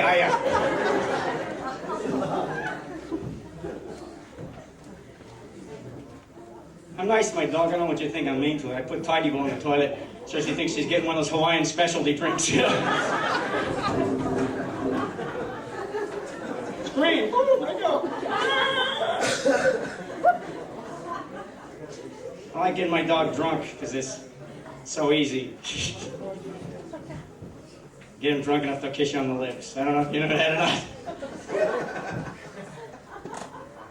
And they get drunk easy, dogs. One beer. Because one beer to a dog is like 7 to us. I don't know if you knew that or not. She gets drunk and she's bumping into furniture and everything. You know, because In a doghouse, they don't got much furniture. Pretty much minimalist dogs are when it comes to the furnishing, you know.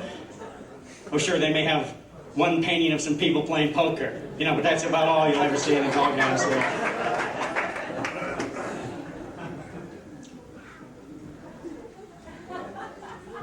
So my dog, she's real drunk, and she's like, you give a dog enough beer, and after a while, they become alcoholics. They just, you know, can't wait till you get home. Because they depend on you to buy the alcohol, you know. So if your dogs live to be the legal drinking age, you know, and then they got to get the driver's license, and what a hassle, you know. Because dogs can't parallel park. Big problem, dogs in parallel parking. So if there's anything I want to tell you tonight, let's vote for a city councilman that'll get rid of that whole dog having to parallel park to get the license thing. Are you guys with me on that?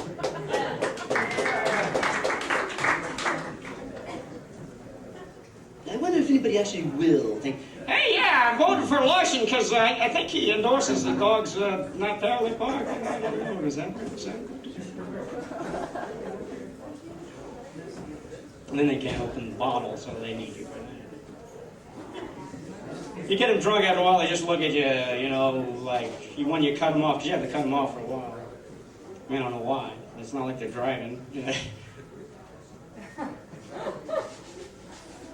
Maybe that's why they can't parallel park. They're drunk. That's what it is. They get drunk so easy. Yeah, she's looking at me like, come on, one more for the yard. You know, no, get out there. She's just doing this barking, slur, bark. Hey,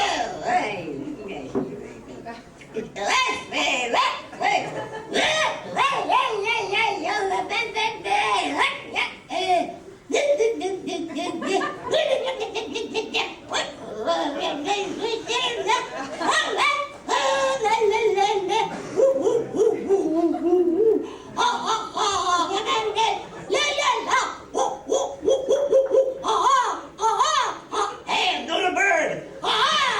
Hey, come here, I'm doing a bird. Get out of here.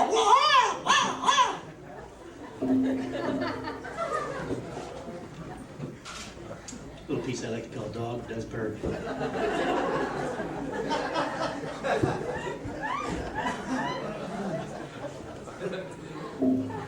And she's out there barking and a bug flies in her mouth. This is the greatest thing that happens. I just hear this. Because dogs can't clear their throat. They can't do this because they don't have a hand. They just got to vomit. That's all a dog can do at that point. And it's just an amazing aerobic workout when a dog starts to vomit. Get this look on their face like, get a dish. You know. Their feet start to shake, their butts start shaking. Working up vomit from the core of the earth or something. It's like an aerobic. It sounds like a rap record start. And then nothing comes out. It's like just, and nothing. That's a warning vomit. You get 2 of those to get them off the carpet, I found. Throw them in the grass where the dog Pepto-Bismol actually is. Why'd you move? You knew I was going to be drinking.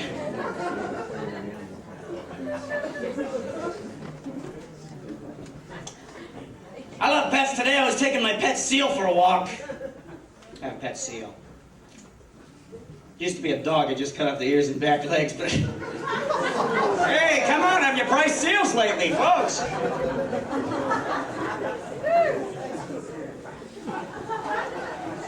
I'm in the park. I needed to get out today. It was a horrible... Because I'm not getting a lot of sleep, because I live in a cardboard box next to the railroad tracks where I share a bed of nails with a large nymphomaniac named Fran who likes to be on top and then cuddle. But anyway, what I'm saying to you...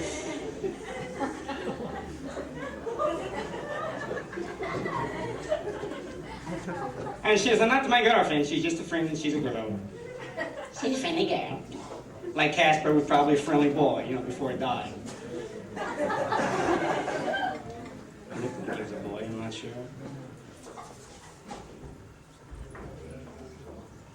She makes me feel inferior, which I don't like that at all.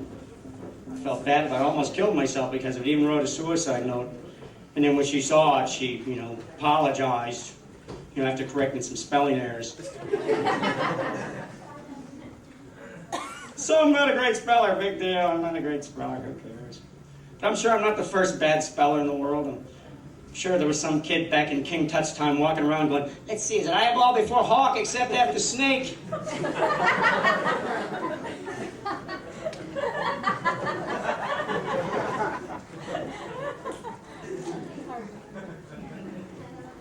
got pulled over by the park police today, and I found out they hate it when you say, "Hello, Mr. Ranger, sir." You know, I don't know.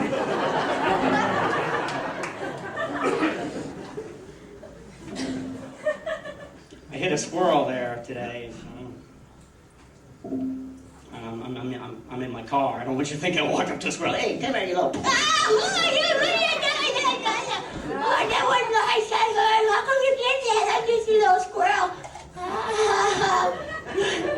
That wasn't very nice, Mr. Meanie Man, guy, person, thing, fellow.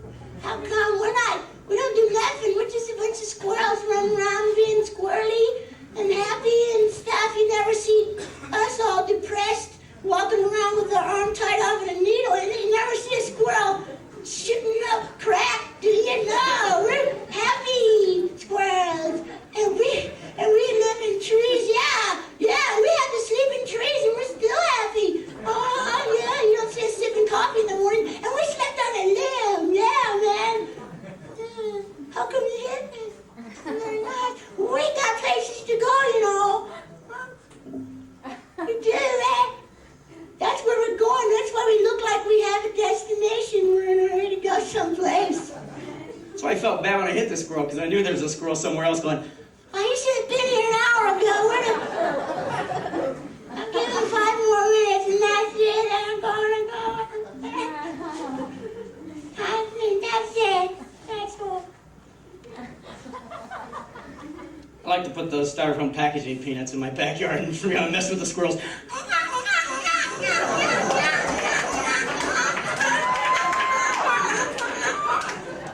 These are right. You get a bellyache, yeah. There, I did with one tooth, yeah. Yeah, there I did with one tooth.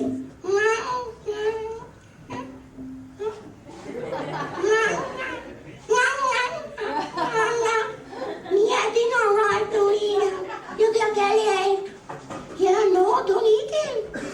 Don't eat these. These are bad for you. Don't eat these. These are bad. No. And as I was in the park today, God started talking to me. I thought, turns out he's talking to the guy right behind me, you know.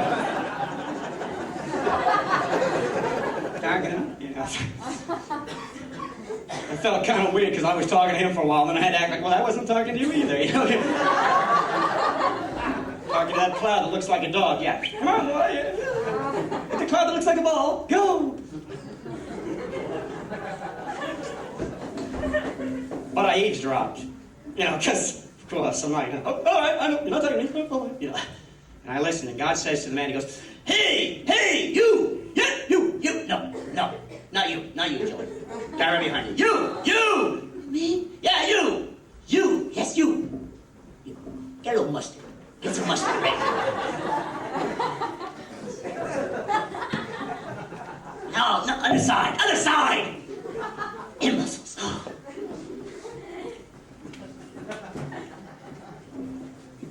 Scott's got an eye for detail. You know.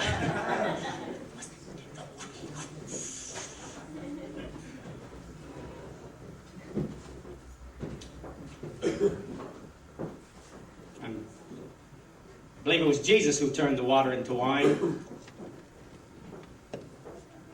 Whether you want to admit it or not, that's a drinking problem. There's 4 more waters. Yeah, sure, Jesus. 4 more waters.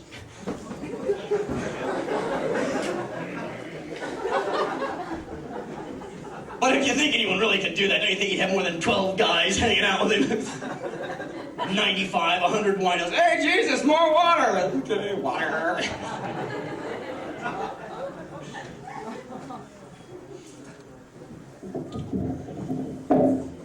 Well, you've been in a great crowd. I'd like to thank you.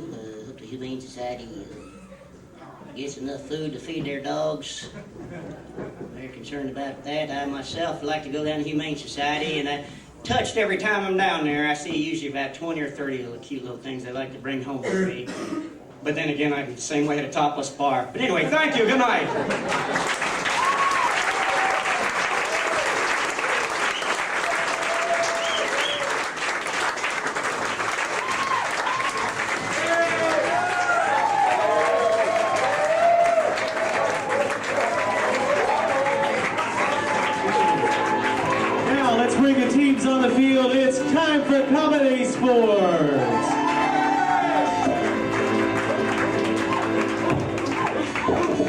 Starting off for the blue team, it's the Bluebirds.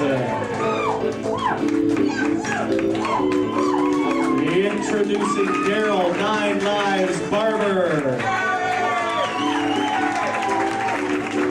Hiram Don't Tap the Think Tank Flores. Rick Furball Bartlett. And the captain of your Bluebirds is Deborah Knock on Downing.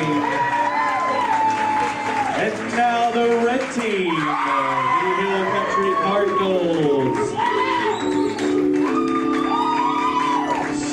Starting off with Mark Bruder.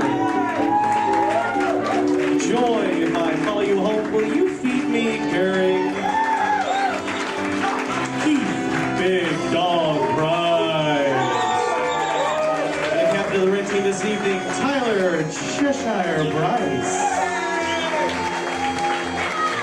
Your referee, play DJ for the teams will be Martin, I'm paper trained Garcia. And the referee for tonight's show will be Les, the Monkey Boy, McGehee.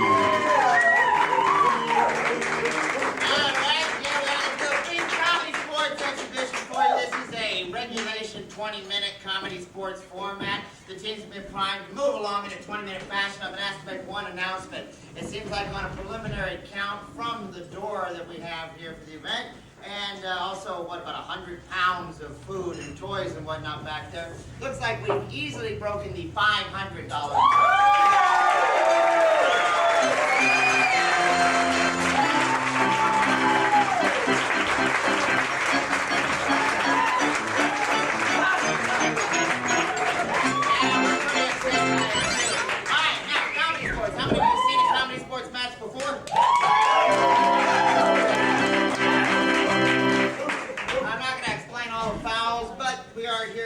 On the souvenir program on the front there, you'll see those are the regulation comedy sports fouls. Since it's foul system, that's why I wear the fashionable polyester outfit. I'll be keeping things rolling along in a comedy sports-like manner. We are going to be doing improv for you based on suggestions. It goes like this. Would one of you guys give me your name and occupation, please? Any job? Plumber. Plumber. Thank you very much. Catch. Thank you. All right, now somebody over here. A subject you study in school. Science. Catch. Referee. Preferred out of 4 out of 5 posts. Thank you very much. Referee, sugar rushes for the good suggestions. You give us the suggestions, we'll put them on stage and turn them into things you won't recognize. But you'll have a candy. All right, I need the captain of both teams on plane.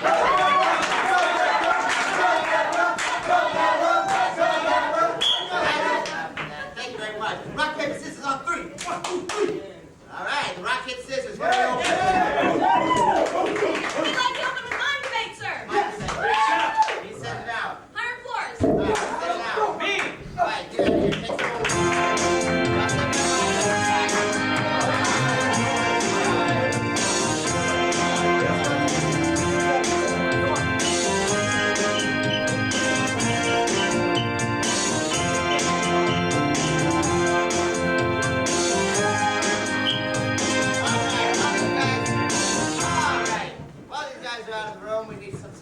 the base the game of mind debate. It goes like this. First of all, how about a nice big word that's an adjective? Supercilious. Supercilious, thank you. Now I need a nice big word that's a noun. Elevator. Quantum physics, thank you very much. I know what it is. Before we took out the team, there were ref threats. Now I need a nice long word that's a verb. Humping, is that right? You didn't read your fouls, did you?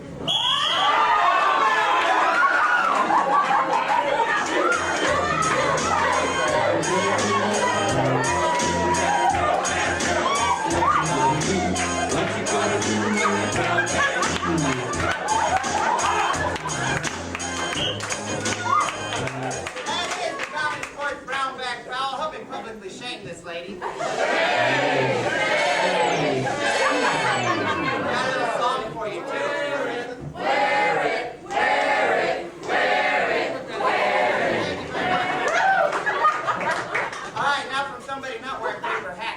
Could I have a suggestion for a noun? hyperventilating.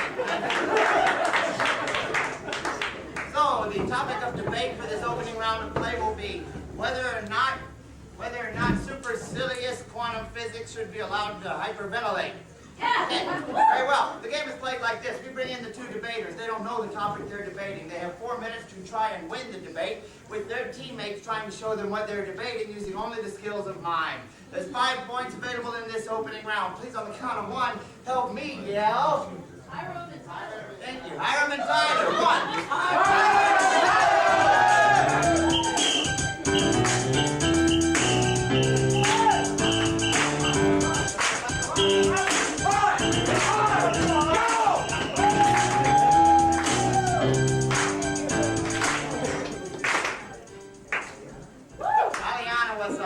Representative, she said they didn't hear anything. Am I right?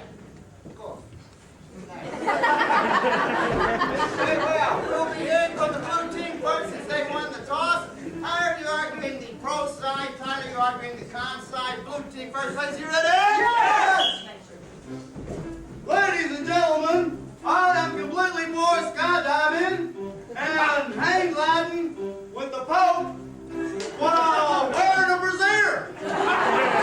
Because if you are hollow, Superman, you are Superman, super, red team. Super? I tell you no one in this day and age is super. That's right.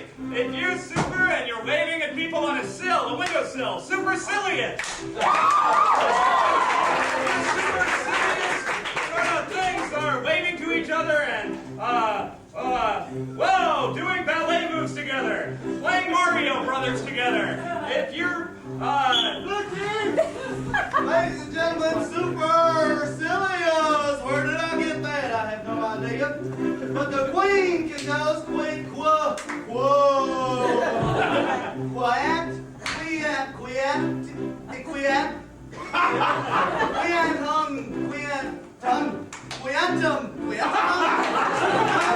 Whoa! Ladies and gentlemen, supercilious,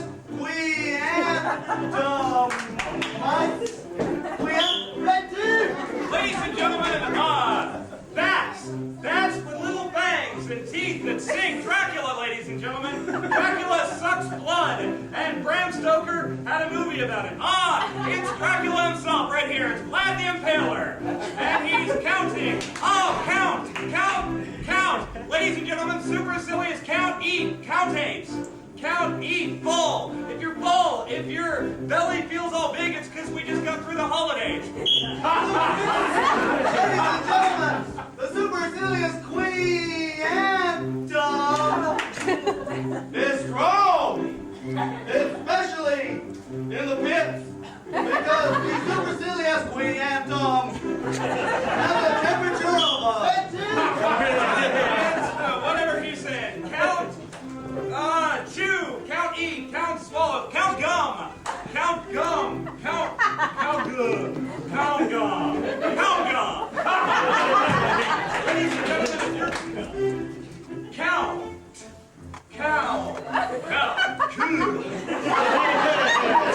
chew, gum, countenance. Ladies and gentlemen, the supercilious queen is sick and tired of being poked and prodded and examined physically. Quantum physically. Quantum physics.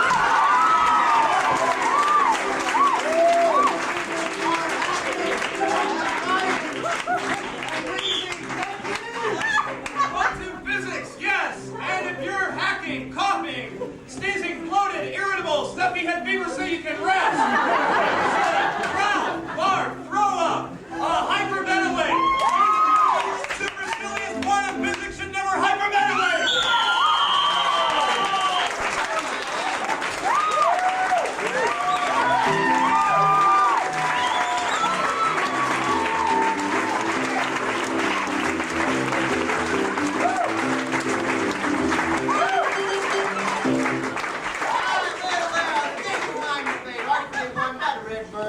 on, point shaboom, shaboom. My name's Captain. Yes? And Bryce to play. You're going to choose in the open round. What's it going to be? We'd like to use on a fan and the DJ and play a word from our sponsor, sir. All right, it's within your...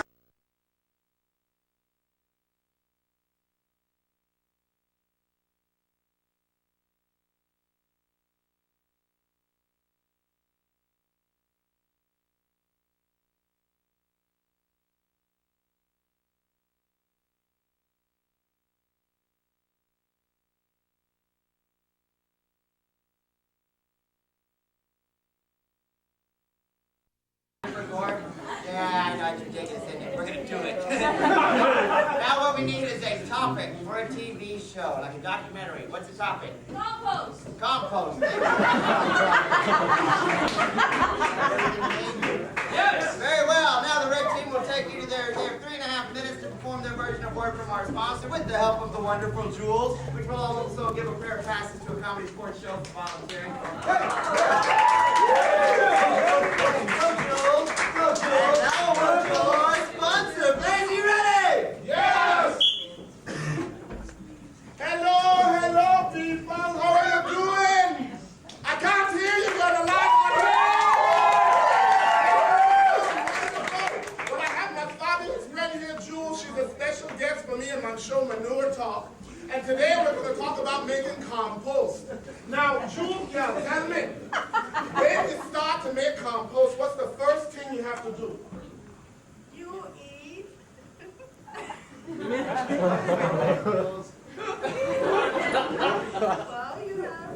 leftovers.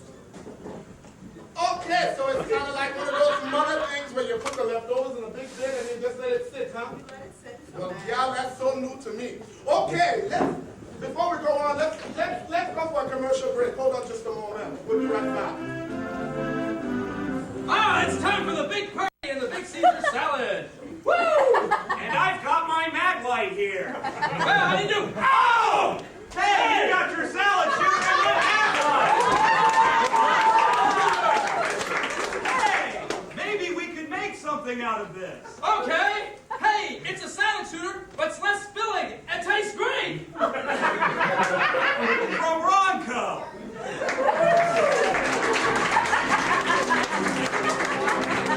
Okay, we're back. Oh, Sean, I'm so excited. Okay, during the commercial break, my friend here, Jewel, was telling me all about the newest trends in compost making. I was so excited I didn't know what to do. Sean, tell the whole world what you were just telling me a few minutes ago. Fabulous new fermenting solution, and it makes a bubble. It's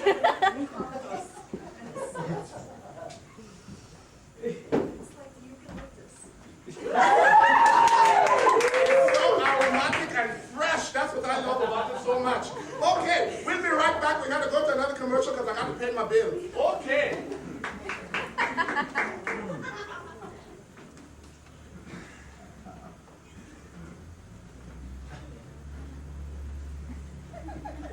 Well, honey, you know, I've been thinking about starting my own society. People with really stupid names. You mean like George Stephanopoulos? Yeah, like him. Or Tipper? Yes, of course. I'll be the chairperson. And Casper Weinberger? Good, we'll call it the Society for the Prevention of Stupid Names. Excuse me, Tipper.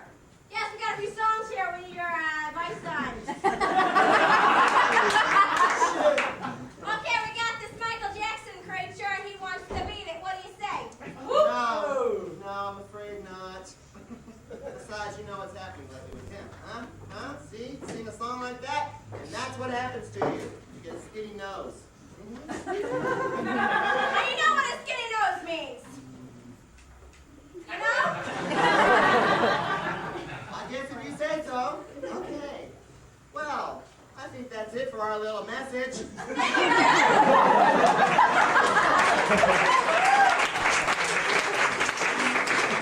Okay, we are back again. Oh, I'm so glad my bills are getting paid with those people. Okay, now, one last question for you, Jules, because I know how it moves you, because it moves me like I've never been moved before. Now, Jewel, gal, I want you to tell the world, what do you see the future of compost making in the 90s before the new turn of the century? What's the big thing that's going on that's going to make compost things almost useless?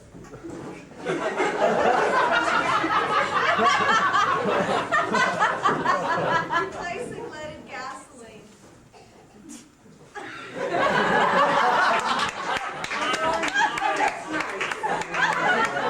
We're going to go to one last commercial. No, I'm sorry, no, we're going to call time on that. It's time.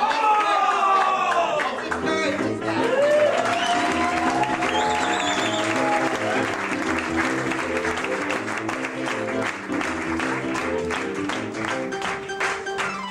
All right, the game now works from our sponsor, Fund the Redbirds, with the help of the wonderful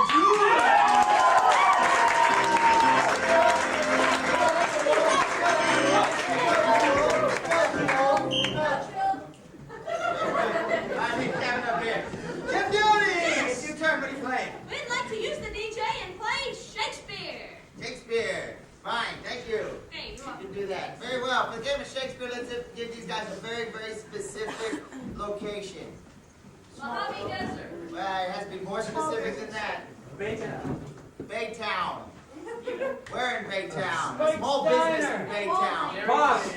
A mosque in Baytown.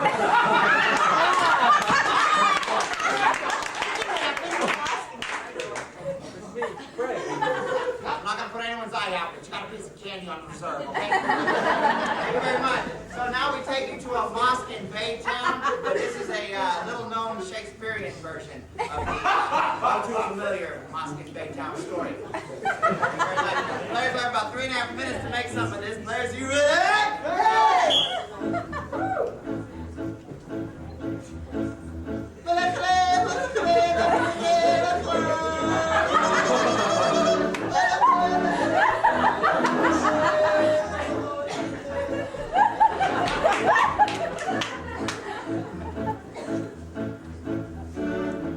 Such a foul plot has been planned to assassinate those who tore the mosque here, dear Baytown.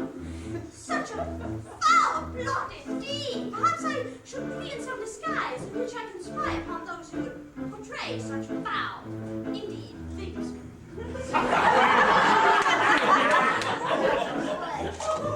Methinks that is the funniest joke thou hast ever heard. Methinks the ale did sharpen the humor.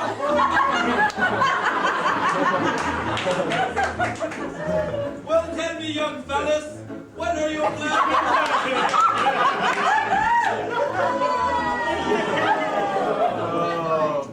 Lord Testicle, there have been things.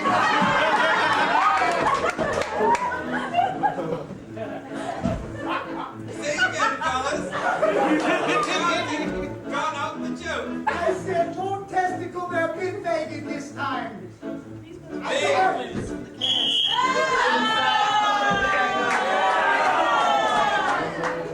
Well, you can finish that both of you like.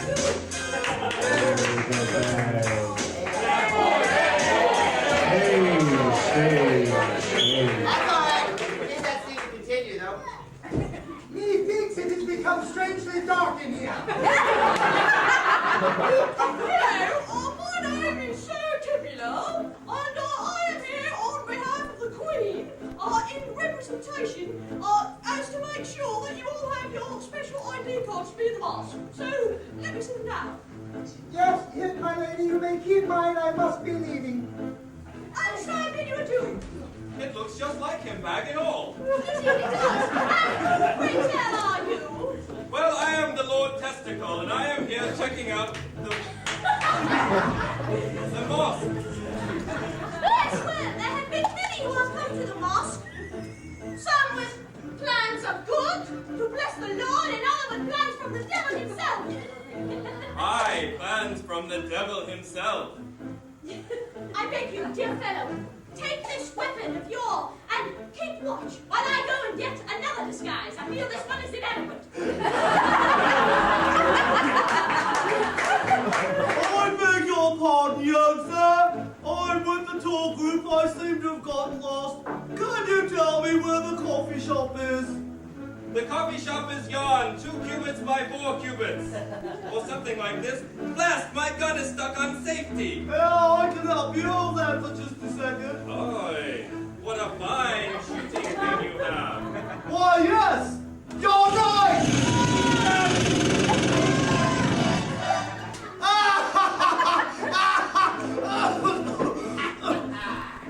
It is I, the evil diphtheria. Trust me what I have done with thy shooting materials. And I will tell the world if thou dost not give me £1,000 in more denominations a month. Would you take a check and a coupon from McDonald's? Okay. I like the BLT. Diphtheria, take a step back, my beauty. I want to gaze into your eyes. Gaze into your beautiful...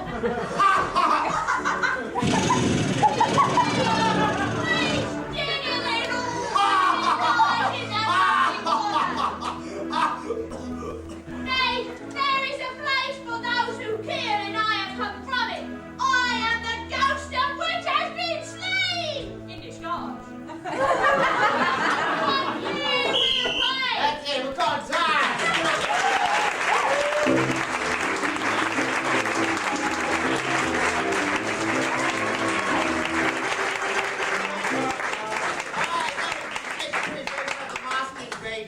Played by the Bluebirds. Warm them up one more time.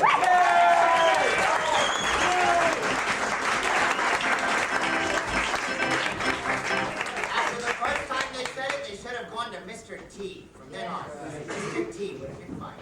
All right, now it's up to you guys. We need to assign 5 points in that open round. If you like that game, a word from our sponsor, played with the lovely Jules. You're going to applaud when I point this direction. But if you like that game of Shakespeare, the Moscow pointing down and break down, you're going to applaud when I point at these guys. So what's he going to be?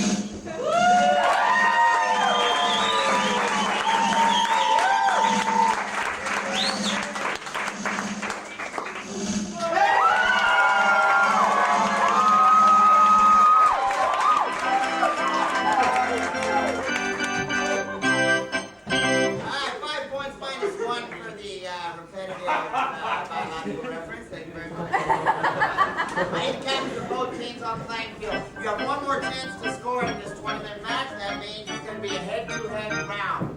All right? You guys behind, I'll allow you to issue the challenge. What'll it be? I'd like to challenge you guys to play to do run run. We accept. Round three, okay? All right. In comedy sports, the game Do Run Run is played a lot like the song you may have heard, only different. All right, it's an elimination game. When we eliminate someone in comedy sports, you guys need to help. It goes like this. They are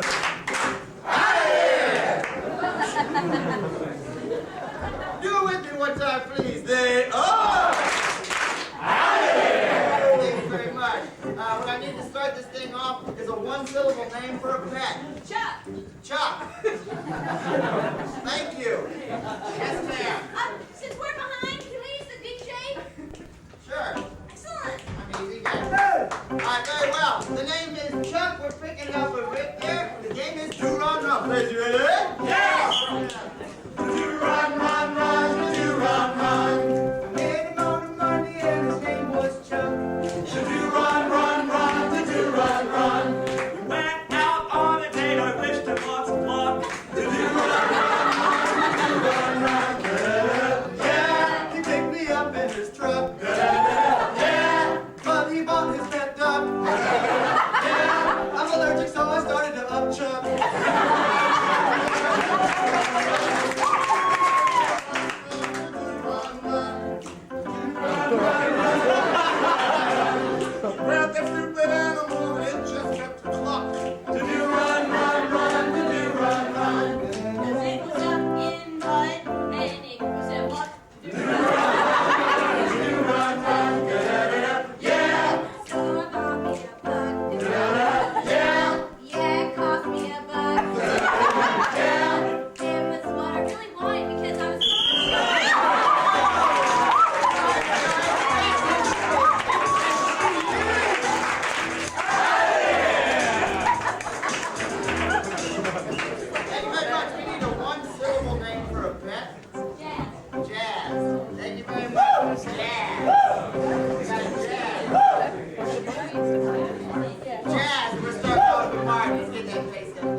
bell. Y'all let's speed up that tempo. Run, run, run, do run, run. I met her on a Tuesday and her name was Belle. Do run, run, run, do run, run. She looked just like Zero Mostel.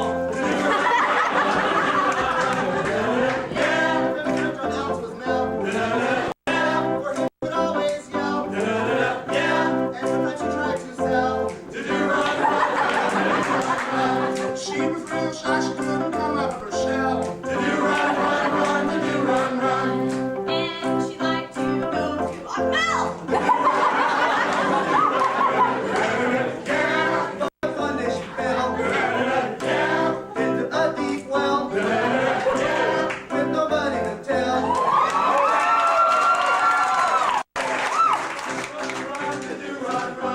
Unfortunately, she really couldn't spell.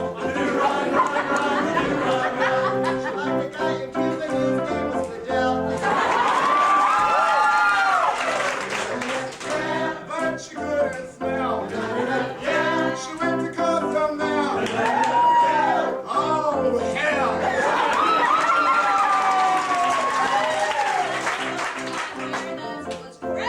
Run, run, do run, run. And when she squeezed the grease, she would use it as gel. She was fat as Nell. You know, the one from Bengal. Or was it Santa Gal? Favorite song was Runner in the Dell. She was so sweet, she was such an angel. Yeah.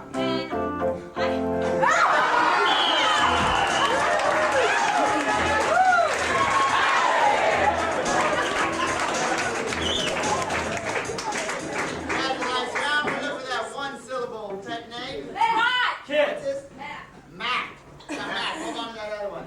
All right, we got an even game going here. We're picking it back up. We'll hire him on Mac. Run,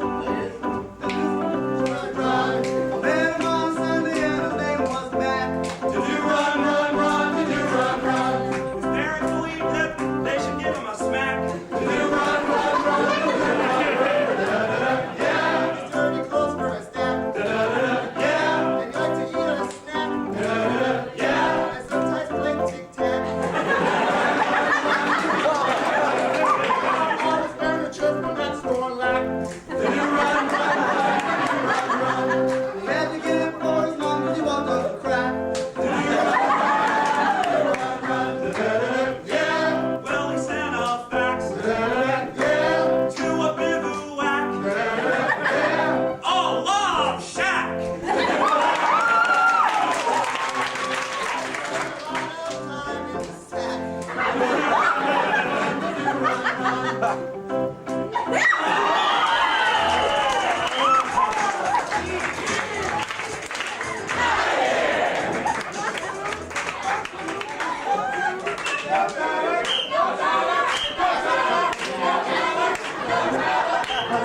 Thank you very much. Look at that one. What was that name? Spot. I gotta get Spot in there. Hold on to yours. We got Spot. Spot. We're picking it up with Tyler. Okay.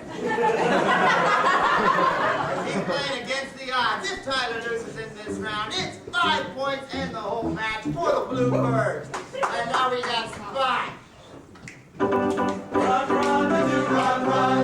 Met him on a Thursday and his name was Spot. Run, run, run, do run, run. The ridge on the side is green and sun.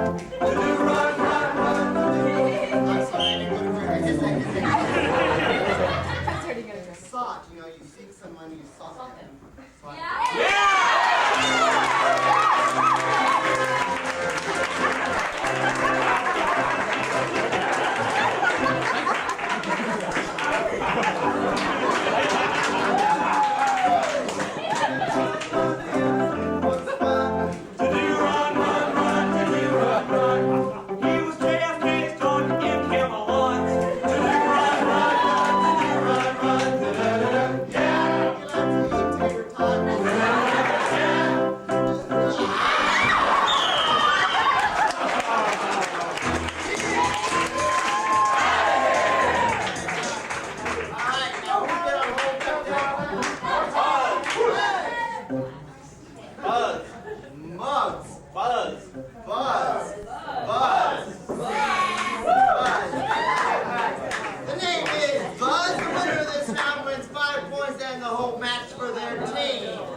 got to book.